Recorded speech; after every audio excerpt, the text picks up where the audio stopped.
Cela a commencé avec quelque chose d'aussi inoffensif que des pois de senteur et des sandwichs. Le St. Mildred's Garden Club tenait son rassemblement printanier annuel sous un somptueux chapiteau blanc dressé sur la pelouse arrière du presbytère où les hortensias fleurissaient comme des potins et où les dames du village étaient très fières de la qualité de leur gâteau de thé dans l'humidité. Il y avait des roses à juger, des échanges de graines à négocier et cette année, un charmant petit ensemble d'écritures, exposé avec une révérence tranquille par Madame Rosalind Pike, présidente du club et nouvellement nommée présidente de la Village Preservation Society. L'objet en question était un encrier victorien, brillant en étain et en verre, qui aurait appartenu à Lord Treadwell de Treadwell Hall. Il reposait sur une boîte tapissée de feutre sur la table d'exposition, juste à côté d'un vase de tulipes qui tombait légèrement sous la brise. Madame Pike, robuste et résolue, montait la sentinelle à côté, disant à tous ceux qui passaient que l'encrier serait tiré au sort à des fins caritatives lors de la fête des récoltes en automne. « C'est plus qu'un simple objet, vous comprenez », dit-elle à Miss Marple qui se tenait debout, les mains gantées soigneusement croisées autour de sa taille. « C'est de l'histoire, un patrimoine local et parfaitement conservé. » Miss Marple, qui avait vu un grand nombre d'objets parfaitement conservés, prouver le contraire, se contenta d'incliner la tête et de dire « Quelle chance qu'une telle chose ait retrouvé le chemin de Sainte Mildred. J'ose dire que les objets de valeur ont tendance à errer de temps en temps. » Rosalind Pike a complètement manqué la nuance. « Je l'ai enfermé dans le bureau, » a-t-elle poursuivi. « Juste pour le moment, bien sûr. On ne peut pas être trop prudent. Madame Cathcart, Dieu merci, n'a pas la moindre idée de comment sécuriser ces objets de valeur. Elle a laissé l'argenterie de communion du vicaire sur le rebord de la fenêtre pendant le déjeuner de Pâques. » Miss Marple fit un petit signe de tête. En effet, cela semble imprudent. Le bureau, en l'occurrence, était une petite pièce mal famée qui sentait légèrement la naphtaline, et où la femme du vicaire écrivait poliment des refus aux paroissiens, qui cherchaient à emprunter de l'argent. Miss Marple y était entrée une ou deux fois, et se souvenait du placard fermé, à clé à côté de la bibliothèque, où étaient conservés les vieux registres de la sacristie et les dons non désirés de l'Église. Pas vraiment un coffre-fort de banque, mais respectable. L'événement lui-même s'est déroulé agréablement. Les scones ont été consommés, Madame Winders a failli s'évanouir à cause du pollen, et Monsieur Cartwright, le fleuriste le plus réticent du village, a gagné un ruban d'argent pour ses altos. L'après-midi aurait pu se transformer en un confort inoubliable si l'encrier n'avait pas disparu. L'alarme, lorsqu'elle s'est déclenchée, n'a pas été criée, mais sifflée. « Disparu ?» murmura Madame Pike à Madame Hartnell, le visage blanc et rigide à l'arrière du chapiteau. « Vous en êtes certain ? Mais personne n'était à proximité du bureau. » Miss Marple écoutait les pensées nerveuses de la jeune Isobel, Weatherby concernant son mariage avec un dentiste, lorsqu'elle surprit le silence soudain qui s'abattit sur la foule. Les gens se regardaient avec ce changement de posture particulier qui se produit lorsque quelque chose d'anormal se produit et que personne ne sait vraiment qui est à blâmer. L'encrier, semblait-il, avait effectivement disparu du cabinet, d'étude verrouillée. La clé n'avait pas été prise, aucune fenêtre n'a été cassée, et Madame Pike était presque apoplectique. En début de soirée, la réunion du club de jardinage s'était transformée en conjecture feutrée. Miss Marple, observant tranquillement à l'ombre d'un buisson de lilas, observait les réactions. Madame Hartnell, troublée et au bord des larmes, serrait trop fort son sac à main et parlait de mauvais présages. Monsieur Cartwright a lancé une blague à peine voilée sur les magiciens amateurs, et Isobel Weatherby, la future mariée anxieuse, est devenue visiblement plus nerveuse qu'elle ne l'avait été à propos de l'essayage de sa robe de mariée. « Peut-être, » dit Miss Marple à personne en particulier, « ce n'est pas l'encrier qui manque, mais l'histoire qui se cache derrière. » C'est alors qu'elle remarqua autre chose, quelque chose d'assez ordinaire en fait.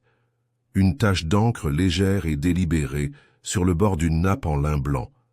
Pas grand, pas dramatique, mais quand même curieux.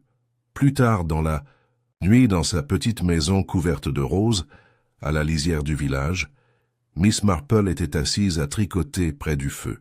Elle avait moulé un nouveau modèle, quelque chose de complexe comme un câble en nid d'abeille, et tandis que ses aiguilles s'entrechoquaient doucement, son esprit revivait la journée, pas la disparition elle-même. Cela, pensait-elle, s'avérerait être la partie la moins intéressante, mais plutôt les réactions. L'indignation de Madame Pike était venue trop vite et trop fort. La plaisanterie de M. Cartwright avait masqué quelque chose. Pas la culpabilité, non, mais autre chose.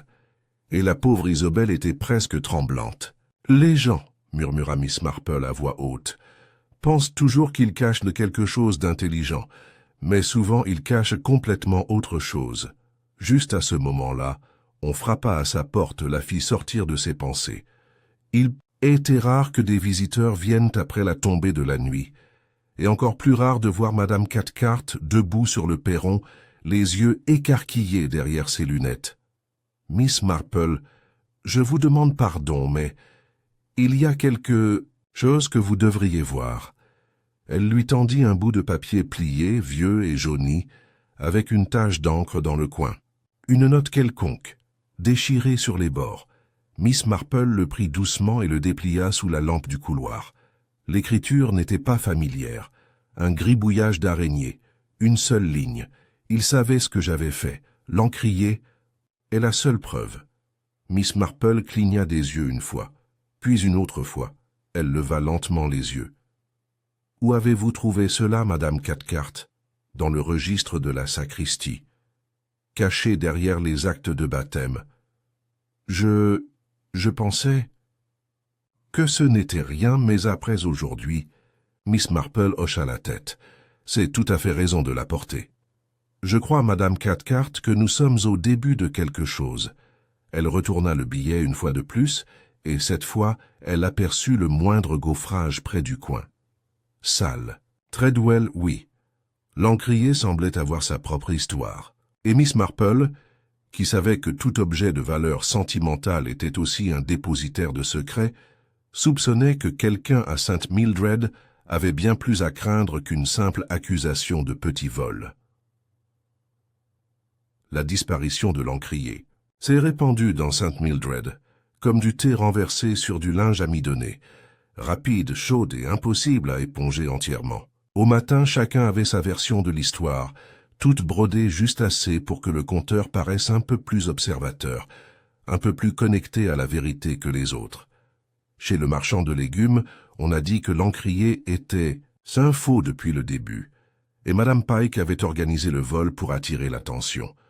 Au bureau de poste, M. Simmons, le maître de poste, était convaincu qu'il s'agissait d'une farce des écoliers locaux, même si personne ne pouvait expliquer comment des écoliers pouvaient pénétrer dans une armoire verrouillée dans une pièce verrouillée. Pendant ce temps, dans le cimetière, 2 veuves juraient qu'un étranger avait été aperçu rôdant près de la haie du presbytère juste avant le thé. Miss Marple, comme toujours, ne dit pas grand-chose. Elle passa cette matinée comme d'habitude. Vérifier ses parterres de roses, prendre le thé avec sa servante Florence et se rendre chez la papeterie pour acheter un nouvel écheveau de fil à broder. Mais pendant tout ce temps, son esprit passait au crible les détails de la façon dont ses doigts triaient la lavande séchée de ses tiges cassantes. Elle avait relu la note, il savait ce que j'avais fait. L'encrier en est la seule preuve. Et elle avait laissé ses pensées s'attarder sur le passé. Sale Treadwell, une famille noble à l'histoire scandaleuse. Le 3e Lord Treadwell était mort en faillite. Le 4e ne s'était jamais marié. Le domaine avait été vendu, les meubles vendus aux enchères et le contenu dispersé comme les os d'une carcasse ramassée. Et maintenant, des années plus tard, un simple instrument d'écriture, si simple il l'était vraiment, était réapparu, pour ensuite disparaître à nouveau. Après la course de son papetier, Miss Marple se dirigea lentement vers le presbytère. L'air du matin sentait l'herbe coupée, et les abeilles bourdonnaient paresseusement dans les haies. Le jardin du presbytère, encore légèrement désorganisé par les festivités de la veille, portait des signes de perturbation. Des soucoupes de tasses de thé vides, laissées dans les parterres de fleurs, un mouchoir tombé sur l'herbe et une légère éraflure le long du cadre de la baie vitrée du bureau. Madame Cathcart la rencontra devant la porte d'entrée, les mains anxieusement croisées sur son tablier. « Oh, Miss Marple, vous ne devez pas vous inquiéter, » commença-t-elle, même si son expression disait le contraire. « C'est tout ce dont tout le monde peut parler, et je ne sais tout simplement pas quoi en penser. Le vicaire est dans un état épouvantable. »« Pas à propos de l'encrier, sûrement, » répondit doucement Miss Marple. « Non, non, à propos de l'attention. Il dit que nous serons dans le Gazette du milieu du Devon, et pas non plus pour une fête religieuse ou un concours de chorale. Il a déjà refusé de faire une déclaration à cette horrible journaliste du Daily Chronicle. Audacieuse comme les reins, elle l'était. » Miss Marple sourit faiblement. « Puis-je entrer juste un instant?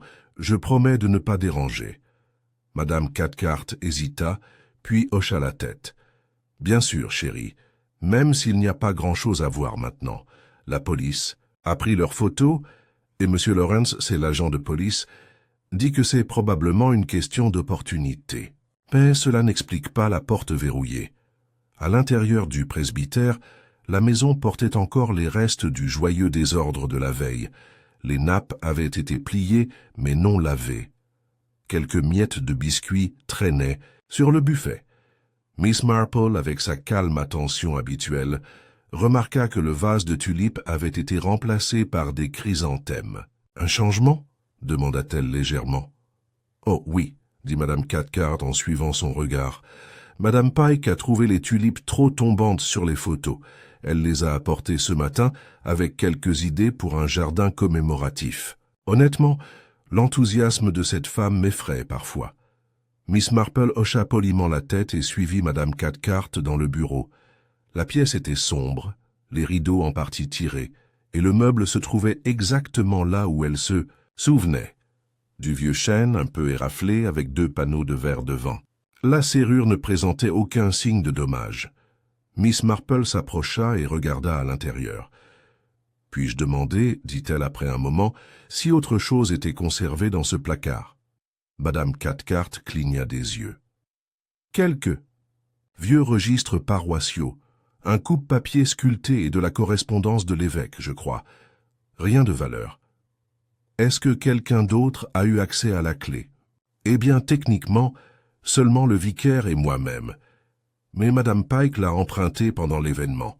Elle voulait vérifier l'emplacement de l'encrier avant l'arrivée des invités. »« Ah » dit Miss Marple, sans manquer le léger tic de Madame Cathcart.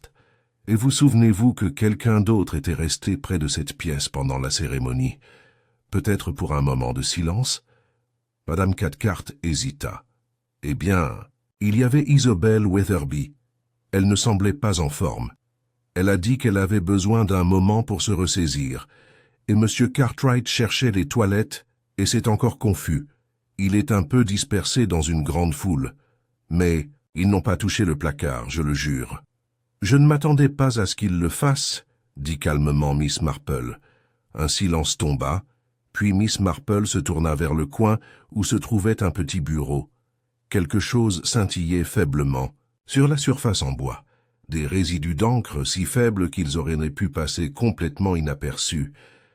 Elle se pencha plus près. C'était incontestablement récent. L'implication était subtile mais distincte. Quelqu'un avait récemment utilisé un encrier, peut-être même celui-là. Miss Marple se redressa. « Madame Cathcart, pensez-vous que l'encrier était plein? Lorsque Madame Pike l'a placé dans le placard, je ne pourrais pas le dire, » fronça les sourcils de la gouvernante, « mais je suppose que oui, elle était assez protectrice à son égard. » Miss Marple la remercia et retourna dans le couloir. En début d'après-midi, la place de la ville était pleine de conjectures. Miss Marple s'arrêta brièvement chez le boucher et entendit 2 clients chuchoter à propos de l'obsession, à des apparences de Madame Pike. L'un d'entre eux a même émis l'hypothèse qu'elle avait fabriqué ce vol pour accroître sa visibilité lors des prochaines élections municipales. L'autre a insisté sur le fait qu'Isobel Weatherby avait toujours été une chose nerveuse et avait probablement piqué l'objet sans s'en rendre compte. À l'extérieur de la boulangerie, Miss Marple rencontra le jeune George Tubbins, qui livrait le courrier 2 fois par semaine à vélo. Il releva sa casquette et lui tendit une petite enveloppe. « C'est de Miss Isobel, dit-il. Elle m'a dit de te le livrer directement. » L'enveloppe était scellée, l'écriture manuscrite était soignée et formelle. À l'intérieur se trouvait une brève note. « Mademoiselle Marple, puis-je vous parler en privé ? Je crois savoir quelque chose, mais je ne sais pas quoi en faire. S'il vous plaît, ne le dites à personne. Il s'agit de l'encrier. J'ai peur. » Il n'y avait aucune signature, mais aucune n'était nécessaire. Miss Marple plia soigneusement la lettre et la fourra dans son sac à main. Quelques instants plus tard, elle tourna dans l'allée menant au cottage Weatherby, aux fenêtres étroites fermées pour protéger du soleil. Les Weatherby étaient toujours restés seuls depuis la mort du père d'Isobel l'année dernière. Sa mère, une femme fanée, aux lèvres pincées et à l'expression permanente d'une vague désapprobation, quittait rarement le salon. Miss Marple frappa doucement, et après une longue pause, Isobel répondit. Elle était pâle, les yeux cerclés de rouge, mais alerte. Elle s'écarta pour laisser entrer Miss Marple, et la conduisit dans un petit salon, où des décorations de mariage à moitié terminées reposaient dans un panier à côté du foyer. « Je suis vraiment désolée, » dit-elle, en s'agrippant au dossier. D'une chaise. Je ne savais pas à qui d'autre parler. Il s'agit de M. Cartwright. Miss Marple haussa un sourcil, mais ne dit rien. Je l'ai vu avec l'encrier. Pas hier, il y a 1 semaine, à la pharmacie. Il l'avait enveloppé dans du papier marron, mais j'ai eu un aperçu quand il a sorti son porte-monnaie. Il avait l'air effrayé. Miss Marple croisa doucement les mains sur ses genoux. « Et tu n'as rien dit ? Je pensais qu'il en avait peut-être acheté un similaire, ou ce n'était peut-être rien. Mais après le club de jardinage, je m'en suis souvenu. » Miss Marple hocha lentement la tête. « Tu as bien fait, ma chère. Parfois, la partie la plus difficile de voir quelque chose est de se permettre de l'admettre. » La jeune femme hésita. « Pensez-vous qu'il l'a volé ?» Les yeux de Miss Marple pétillèrent légèrement. « Je pense, a-t-elle déclaré, qu'avant de pouvoir déterminer la culpabilité, il faut d'abord comprendre ce qui a été précisément pris et pourquoi. » Elle se leva et lissa sa jupe. « Merci, Isobel. Vous avez été des plus utiles. Et maintenant, je crois que je vais rendre visite à M. Cartwright. Les fleurs, vous savez, nécessitent une attention particulière, sinon elles se fanent beaucoup trop tôt. » Alors qu'elle reculait dans l'allée ensoleillée, Miss Marple s'autorisa. Une dernière réflexion avant la phase suivante de son enquête. L'encrier avait disparu, mais la vérité, soupçonnait-elle, n'avait pas été volée. Elle avait simplement été mal classée. Le cottage Cartwright, perché juste au-delà de la clôture bordée de lierre, à la limite de Sycamore Row, ne ressemblait en rien à la maison d'un homme soupçonné, discrètement bien sûr, d'avoir volé un encrier victorien. Son jardin fleurissait avec une abondance presque inconsidérée. Des pivoines comme des bonnets de soie, des mufliers qui se balançaient comme des dames bavardes et de délicates rangées de pensées dont les visages veloutés se tournaient joyeusement vers le soleil. Miss Marple s'arrêta devant le portail. Il y avait quelque chose de doucement tragique chez M. Cartwright. Veuf depuis plus de 10 ans et souvent décrit comme dispersé ou désorienté, il n'avait ni la finesse sociale de M. Simmons, le maître de poste, ni la fierté rigide de M. Tabb, le patron de l'épicerie. Pourtant, il dégageait un certain charme mélancolique, comme un manteau autrefois élégant, un peu usé au coude. Elle a frappé une fois. Après une pause, la porte s'ouvrit en grinçant. « Miss Marple », dit M. Cartwright avec une surprise visible. « Eh bien, quel délice inattendu !» Elle sourit poliment. « J'étais dans le quartier et je pensais voir vos delphiniums avant que le soleil ne soit trop haut. Vous en extrayez toujours le bleu mieux que quiconque à St. Mildred's. Son visage s'éclaira légèrement. « Voudriez-vous venir par derrière? Je viens de les arroser. » Miss Marple hocha la tête, le suivant devant le salon bien rangé et dans le jardin arrière, où les fleurs se dressaient fièrement en rangées précises, comme de petits soldats dignes. « J'imagine, dit-elle doucement, que vous avez passé quelques jours plutôt épuisants. » Il fit une pause. « Ah, oui, l'affaire de l'encrier. » Il n'y avait aucune attitude défensive dans sa voix, plutôt une démission tranquille. Il arracha une feuille mourante d'un zinnia et la laissa tomber dans le panier à ses pieds. « Je pense que le village regorge d'opinion, » a-t-il ajouté. Miss Marple fit un signe de tête, comme c'est toujours le cas dans de tels domaines. Mais je trouve que rarement que les ragots parviennent à la vérité des choses. Ils indiquent cependant des directions intéressantes. « Parlez. »« Oui, dit-elle. » Et elle laissa l'aveu reposer entre eux comme une pierre soigneusement posée. M. Cartwright inspira profondément, puis s'assit sur le bord d'un banc en bois, s'essuyant les mains avec un mouchoir effiloché. « Elle a vu l'encrier? »« Avec moi. Elle ne s'est pas trompée. » Miss Marple s'installa sur la chaise en face de lui, son expression neutre mais attentive. « Je ne l'ai pas volée, dit-il doucement. Mais je l'avais. » C'était précisément, pensait Miss Marple, le genre de déclaration qui soulevait plus de questions qu'elle n'en résolvait. Continua-t-il les yeux baissés. Il est entré en ma possession le mois dernier. J'étais en train de vider une maison à Lower Brockton.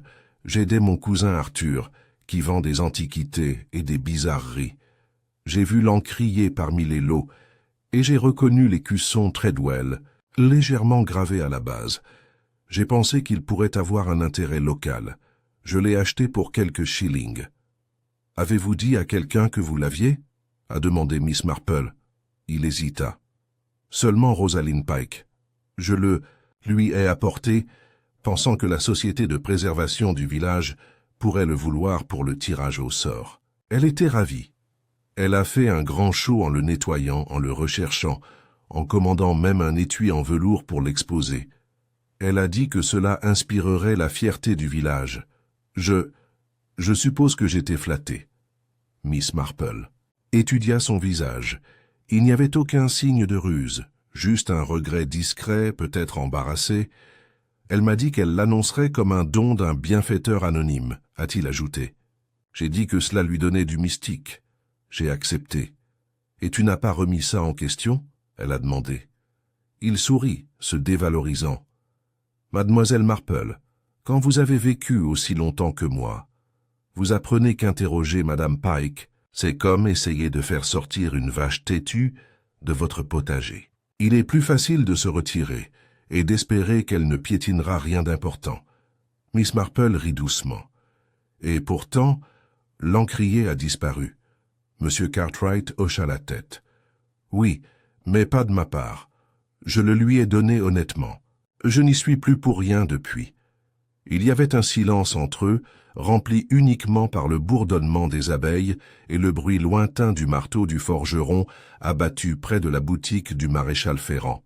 « J'ai vu autre chose ce jour-là, » dit-il lentement, « à la garden party. Je ne pensais pas que cela avait de l'importance jusqu'à maintenant. » Miss Marple attendit. Je remplissais ma tasse de thé. La porte du bureau était entr'ouverte. J'ai vu quelqu'un à l'intérieur, pas clairement, mais la forme de la silhouette. J'ai supposé que c'était Madame Cathcart, mais plus tard j'ai réalisé que cela ne pouvait pas être le cas.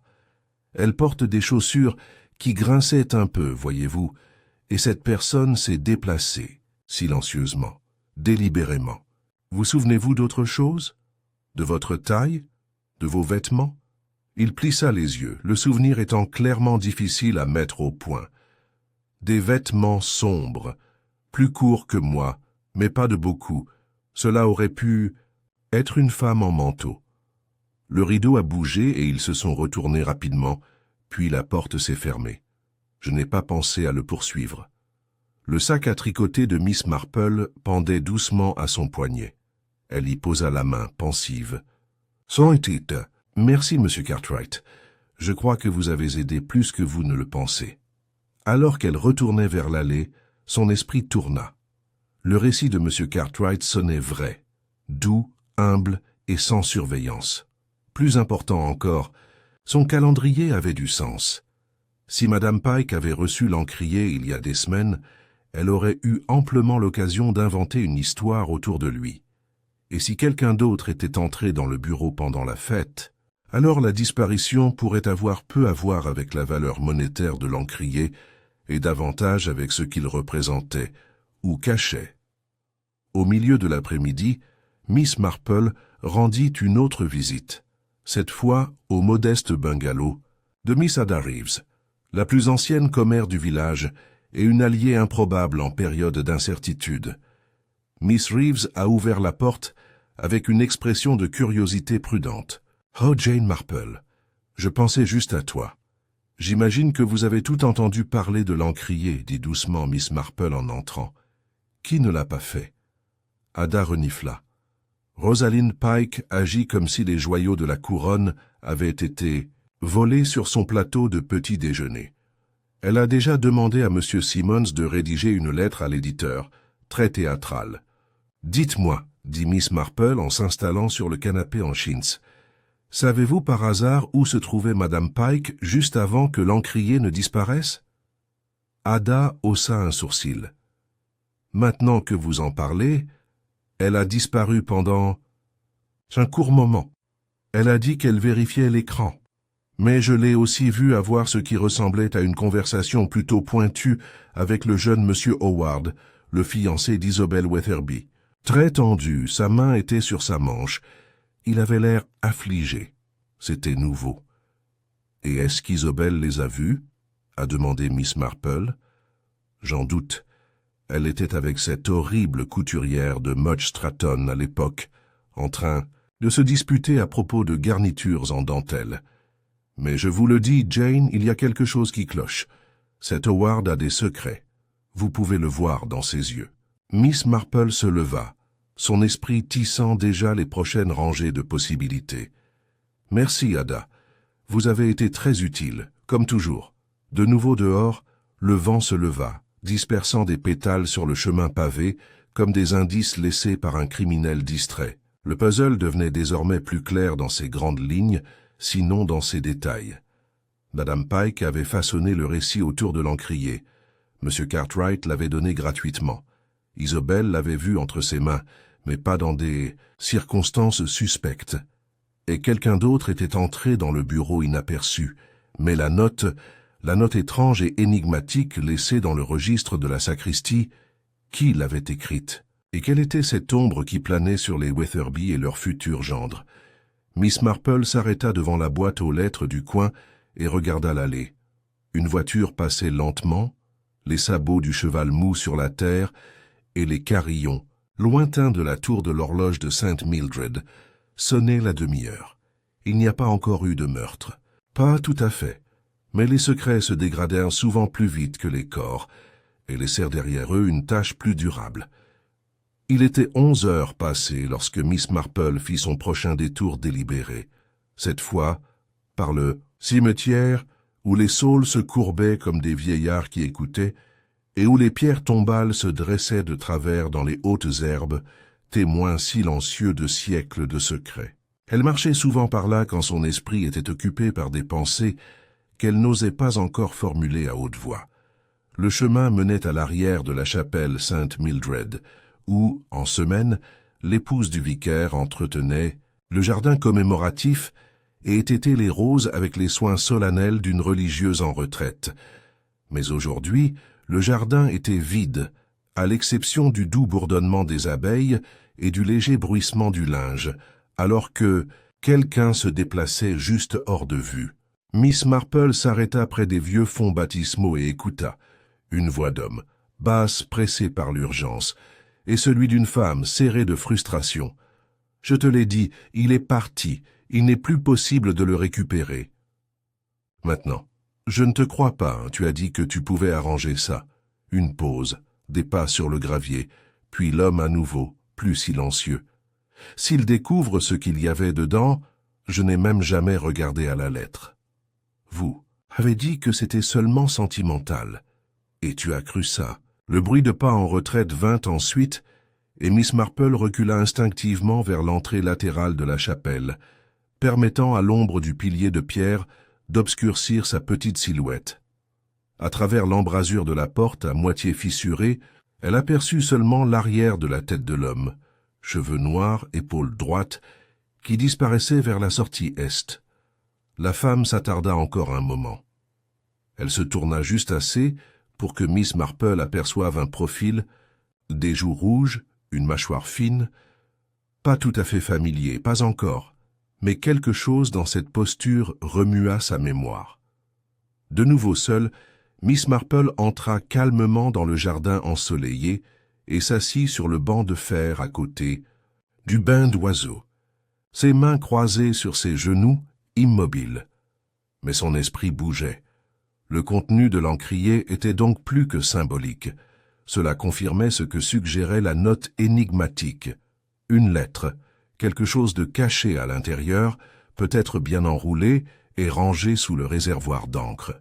Un détective amateur n'aurait peut-être jamais envisagé une telle cachette. Mais Miss Marple, qui a un jour résolu un empoisonnement dû à une tache accidentelle de jus de citron sur une manchette en dentelle, n'a pas été dupe si facilement. Quelqu'un avait récupéré l'encrier non pas par cupidité, mais par désespoir.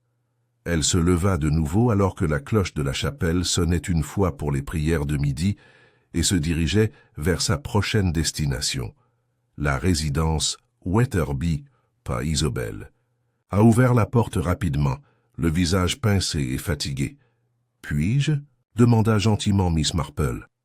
La jeune fille hocha la tête, la conduisant dans le salon où un plateau de biscuits au thé intact reposait raide entre des tasses froides. Miss Marple remarqua le tricot abandonné dans le coin et la boîte à couture s'ouvrit en partie. « J'ai réfléchi, dit Isobel avant que Miss Marple ne puisse parler. À propos de M. Cartwright, à propos de ce que j'ai vu. » Miss Marple était assise. « Et je crois que j'ai eu tort de le garder pour moi. Pas seulement à cause de l'encrier, mais parce que quelque chose d'autre s'est produit. Je ne sais pas si c'est lié. » Elle fouilla dans la poche de son cardigan et en sortit un morceau de tissu. Lin pâle, brodé d'un monogramme stylisé, HCW. Je l'ai trouvé dans notre poubelle. Mon fiancé, Howard, l'avait jeté, mais j'ai reconnu le monogramme. C'est le sien. Une paire de mouchoirs que sa marraine lui avait offert l'année dernière. Miss Marple étudia le tissu. Sur le bord, à peine visible, se trouvait une légère tache de ce qui ressemblait à de l'encre noire. « Lui avez-vous posé des questions à ce sujet ?» Elle a demandé. « Je l'ai fait. Il a dit que ce n'était rien, qu'il avait renversé de l'encre en remplissant un stylo et qu'il était juste embarrassé. »« Le croyez-vous » Isobel hésita. « Je ne sais pas, je veux. Mais il a été distant, nerveux, depuis le club de jardinage. Il m'a dit hier qu'il pourrait retarder le mariage. » Miss Marple hocha la tête, offrant à la jeune femme un moment de silence. « Je ne veux pas croire qu'il a quelque chose à voir avec l'encrier, » a poursuivi Isobel. Mais la façon dont il a parlé à Madame Pike lors de la fête n'était pas amicale. Il se disputait. Les yeux de Miss Marple brillèrent légèrement. « Avez-vous entendu quelque chose ?» Juste quelques mots. Elle a parlé de promesses et de ne pas laisser le passé gâcher le présent. Et il a dit qu'elle ne savait pas ce qu'elle faisait. Cela, pensait Miss Marple, était plus que de vaines frictions. C'était un levier. « Merci, ma chérie, » dit-elle doucement. « Je vous le promets, le scandale ne m'intéresse pas. Seulement la clarté. » Isobel avait l'air sur le point de pleurer, mais elle hocha la tête.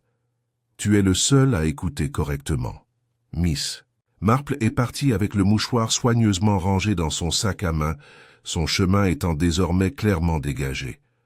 Le moment était venu d'avoir une conversation avec Madame Rosalind Pike. La résidence Pike se trouvait au bord d'Old French Road, une maison à pignon avec des volets peints et un chemin d'allée bordé de haies bien entretenues. Les rideaux étaient toujours tirés ainsi. Les parterres de fleurs n'osaient jamais fleurir hors saison, et la femme elle-même était à peu près la même, précise, ambitieuse et encline aux gestes héroïques qui la plaçaient souvent au centre de la vie du village. Rosalind a ouvert la porte avec un air de vive tolérance. « Mademoiselle Marple, je suppose que vous êtes ici à propos de ces horribles bêtises sur les encriers. » Miss Marple sourit doucement. « Je ne dirais pas que c'est une absurdité. Pas avec la moitié du village engagé dans des spéculations chuchotées. » Madame Pike la conduisit au salon. « Je suppose que vous êtes ici pour demander ce que l'agent de police a demandé. Ai-je vu quelque chose d'inhabituel? Ai-je remarqué quelqu'un qui s'attardait près de l'étude? » La réponse est non. Non, et encore non. Franchement, je crois que l'objet se retrouvera dans une boîte à biscuits ou dans le coffre à jouets d'un enfant. Quelqu'un l'a probablement déplacé par erreur. Miss Marple pencha la tête. « Cela ne serait-il pas plutôt difficile à faire, étant donné que vous l'avez vous-même enfermé dans le meuble d'études ?» Les lèvres de Madame Pike se pincèrent. « Je suppose qu'on ne peut pas exclure que je me souvienne mal. » Ou, dit doucement Miss Marple, que quelqu'un avait une deuxième clé. Une pause. Pas assez longtemps pour être de la culpabilité, mais assez longtemps pour être une évasion. Miss Marple fouilla dans son sac à main et en sortit le mouchoir, le dépliant, soigneusement sur son genou. « Est-ce que vous reconnaissez cela ?» Madame Pike cligna des yeux. « Eh bien, oui, c'est celui d'Howard. Il l'a laissé lors d'une réunion du comité il y a des semaines. J'avais toujours l'intention de le rendre. » Était-ce avant ou après qu'il ait menacé d'annuler les fiançailles? Le visage de Rosalind vacilla. « Je vous demande pardon? » J'ai parlé à Isobel. Elle est très bouleversée, et avec raison. Madame Pike se leva brusquement et se dirigea vers la cheminée, jouant avec une figurine en céramique. « J'ai toujours voulu la protéger, » dit-elle sans se retourner. « C'est une fille, adorable, naïve. Howard n'est pas ce qu'il semble. » Miss Marple ne dit rien. Rosalind se tourna lentement. L'encrier contenait plus que de l'encre. Il y avait une lettre de quelqu'un qui savait ce qu'Howard avait fait avant de venir à St. Mildred. Quelque chose à propos d'argent. Fraude. Je l'ai trouvé en examinant l'encrier après que M. Cartwright l'ait apporté. « Pourquoi ne pas le porter à la police ?» demanda doucement Miss Marple. « Je voulais confronter Howard moi-même, lui donner une chance de se confesser ou de partir tranquillement. Au lieu de cela, il est resté. Et l'encrier a disparu. » Rosalind hocha la tête. « Je l'ai mis sous clé, mais quelqu'un a dû venir le chercher. Quelqu'un qui savait que la lettre était cachée à l'intérieur, » murmura Miss Marple. « Et j'avais plus à perdre que quiconque. » Madame Pike soupira. « Howard n'est pas un mauvais homme, Miss Marple. Il a juste fait des choix difficiles. »« Oui, » répondit Miss Marple en se levant. « Et ces choix se répercutent souvent sur l'extérieur. » Elle quitta la maison en silence, son esprit se concentrant sur une dernière observation. La note cachée dans le grand livre de la sacristie, « Il savait ce que j'avais fait », pourrait ne pas avoir été écrit du tout par le voleur, mais par celui qui craignait ce que l'encrier pouvait révéler. Et maintenant, soupçonnait Miss Marple, cette personne se préparait à faire quelque chose d'encore plus désespéré. Le lendemain matin se leva sous un voile gris de brume. Les nuages étaient bas au-dessus de St. Mildred, et les ruelles pavées brillaient à cause d'une douce pluie qui avait commencé au cours de la nuit. Pour Miss Marple, qui connaissait les rythmes du village comme un pianiste connaissait le poids de chaque touche, c'était le genre de journée qui rendait les gens calmes et parfois insouciants. Elle se tenait à sa fenêtre, une tasse de thé léger dans une main et son panier à tricoter à ses pieds, regardant Howard Clement Weatherby passer d'un bon pas le long de l'allée. Son chapeau était baissé, et le col de son manteau relevé, même si la pluie n'était qu'une bruine. Il portait un parapluie non ouvert et marchait avec une urgence qui ne correspondait pas à l'heure. Le plus curieux de tout, remarqua Miss Marple, c'est qu'il portait un petit paquet, étroitement enveloppé dans du papier brun collé contre son côté comme pour le protéger de la vue. Elle sirota lentement son thé. Il y avait quelque chose qu'elle n'avait vu qu'une seule fois auparavant dans la démarche d'un homme. Une raideur précipitée, pas vraiment une course, mais certainement une fuite. C'était à Monte-Carlo il y a des années, lorsqu'un gentleman anglais avait tenté de quitter le casino inaperçu après avoir empoché un jeton qui n'était pas le sien. La peur, Miss Marple le savait, avait des effets particuliers sur la posture. À 10 heures, elle avait mis son chapeau, laissé Florence avec des instructions pour le raccommodage et traversé la brume jusqu'à l'église. La femme du pasteur taillait un rosier humide, les mains rouges de froid, et l'accueillit avec un sourire pâle. « Pas d'imperméable, Jane ?» elle a demandé. « J'aime plutôt sentir la pluie sur mon visage de temps en temps », a déclaré Miss Marple avec un sourire. Un peu d'eau non plus n'a jamais nui à la vérité. Elle entra seule dans la chapelle, les portes en bois grinçant légèrement en se refermant derrière elle. L'intérieur était sombre et sentait légèrement les vieux livres de cantiques et la cire d'abeille. Elle s'assit au bout du 3e banc et regarda les vitraux, leurs silhouettes lumineuses ternies par le ciel nuageux. Peu de temps après, elle entendit du mouvement près de la sacristie. Elle tourna la tête juste assez pour voir Howard Weatherby sortir prudemment de la porte latérale. Il n'était pas habillé pour la prière, pas de cravate, pas de Bible à la main.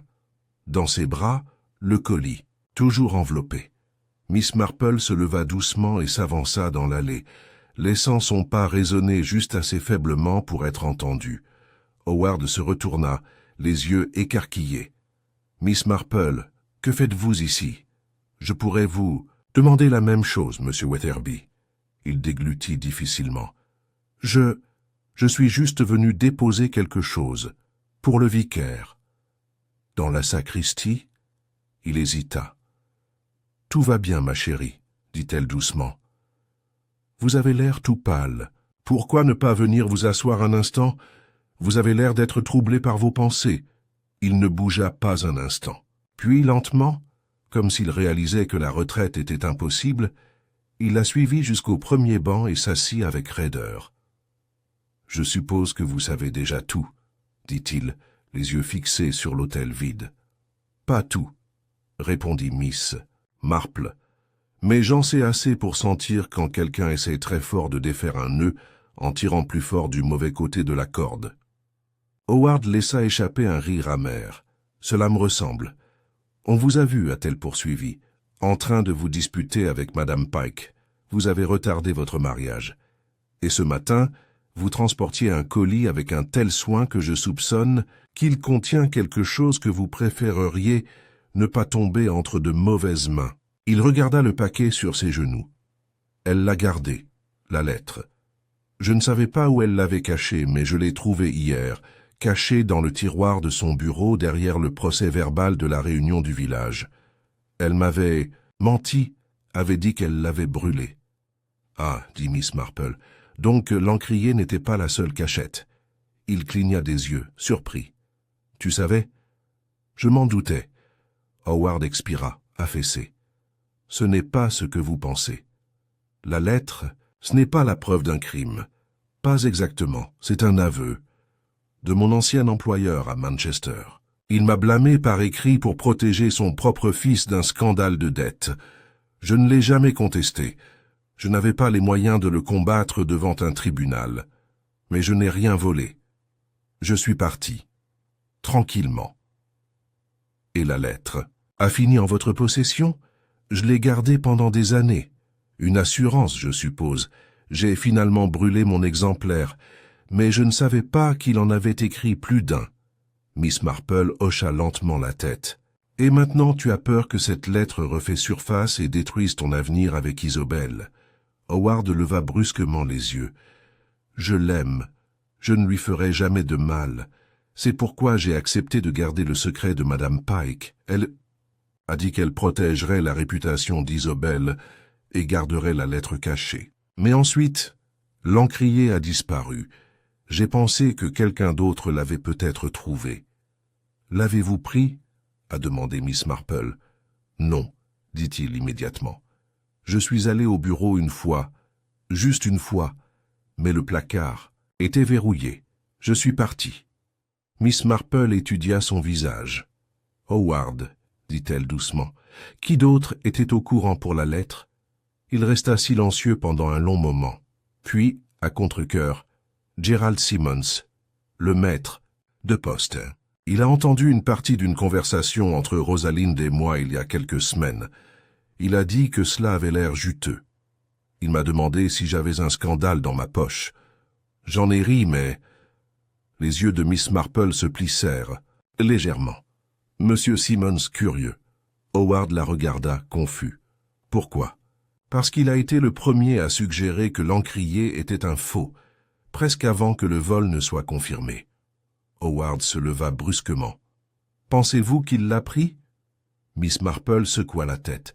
Je pense qu'il est peut-être temps d'arrêter de considérer l'encrier comme un crime et de commencer à le considérer comme un appât. Il la regarda. Je ne crois pas que la lettre ait jamais été vraiment perdue, a-t-elle déclaré. Je crois qu'il a été déplacé 2 fois. Une fois dans l'encrier, une fois sorti.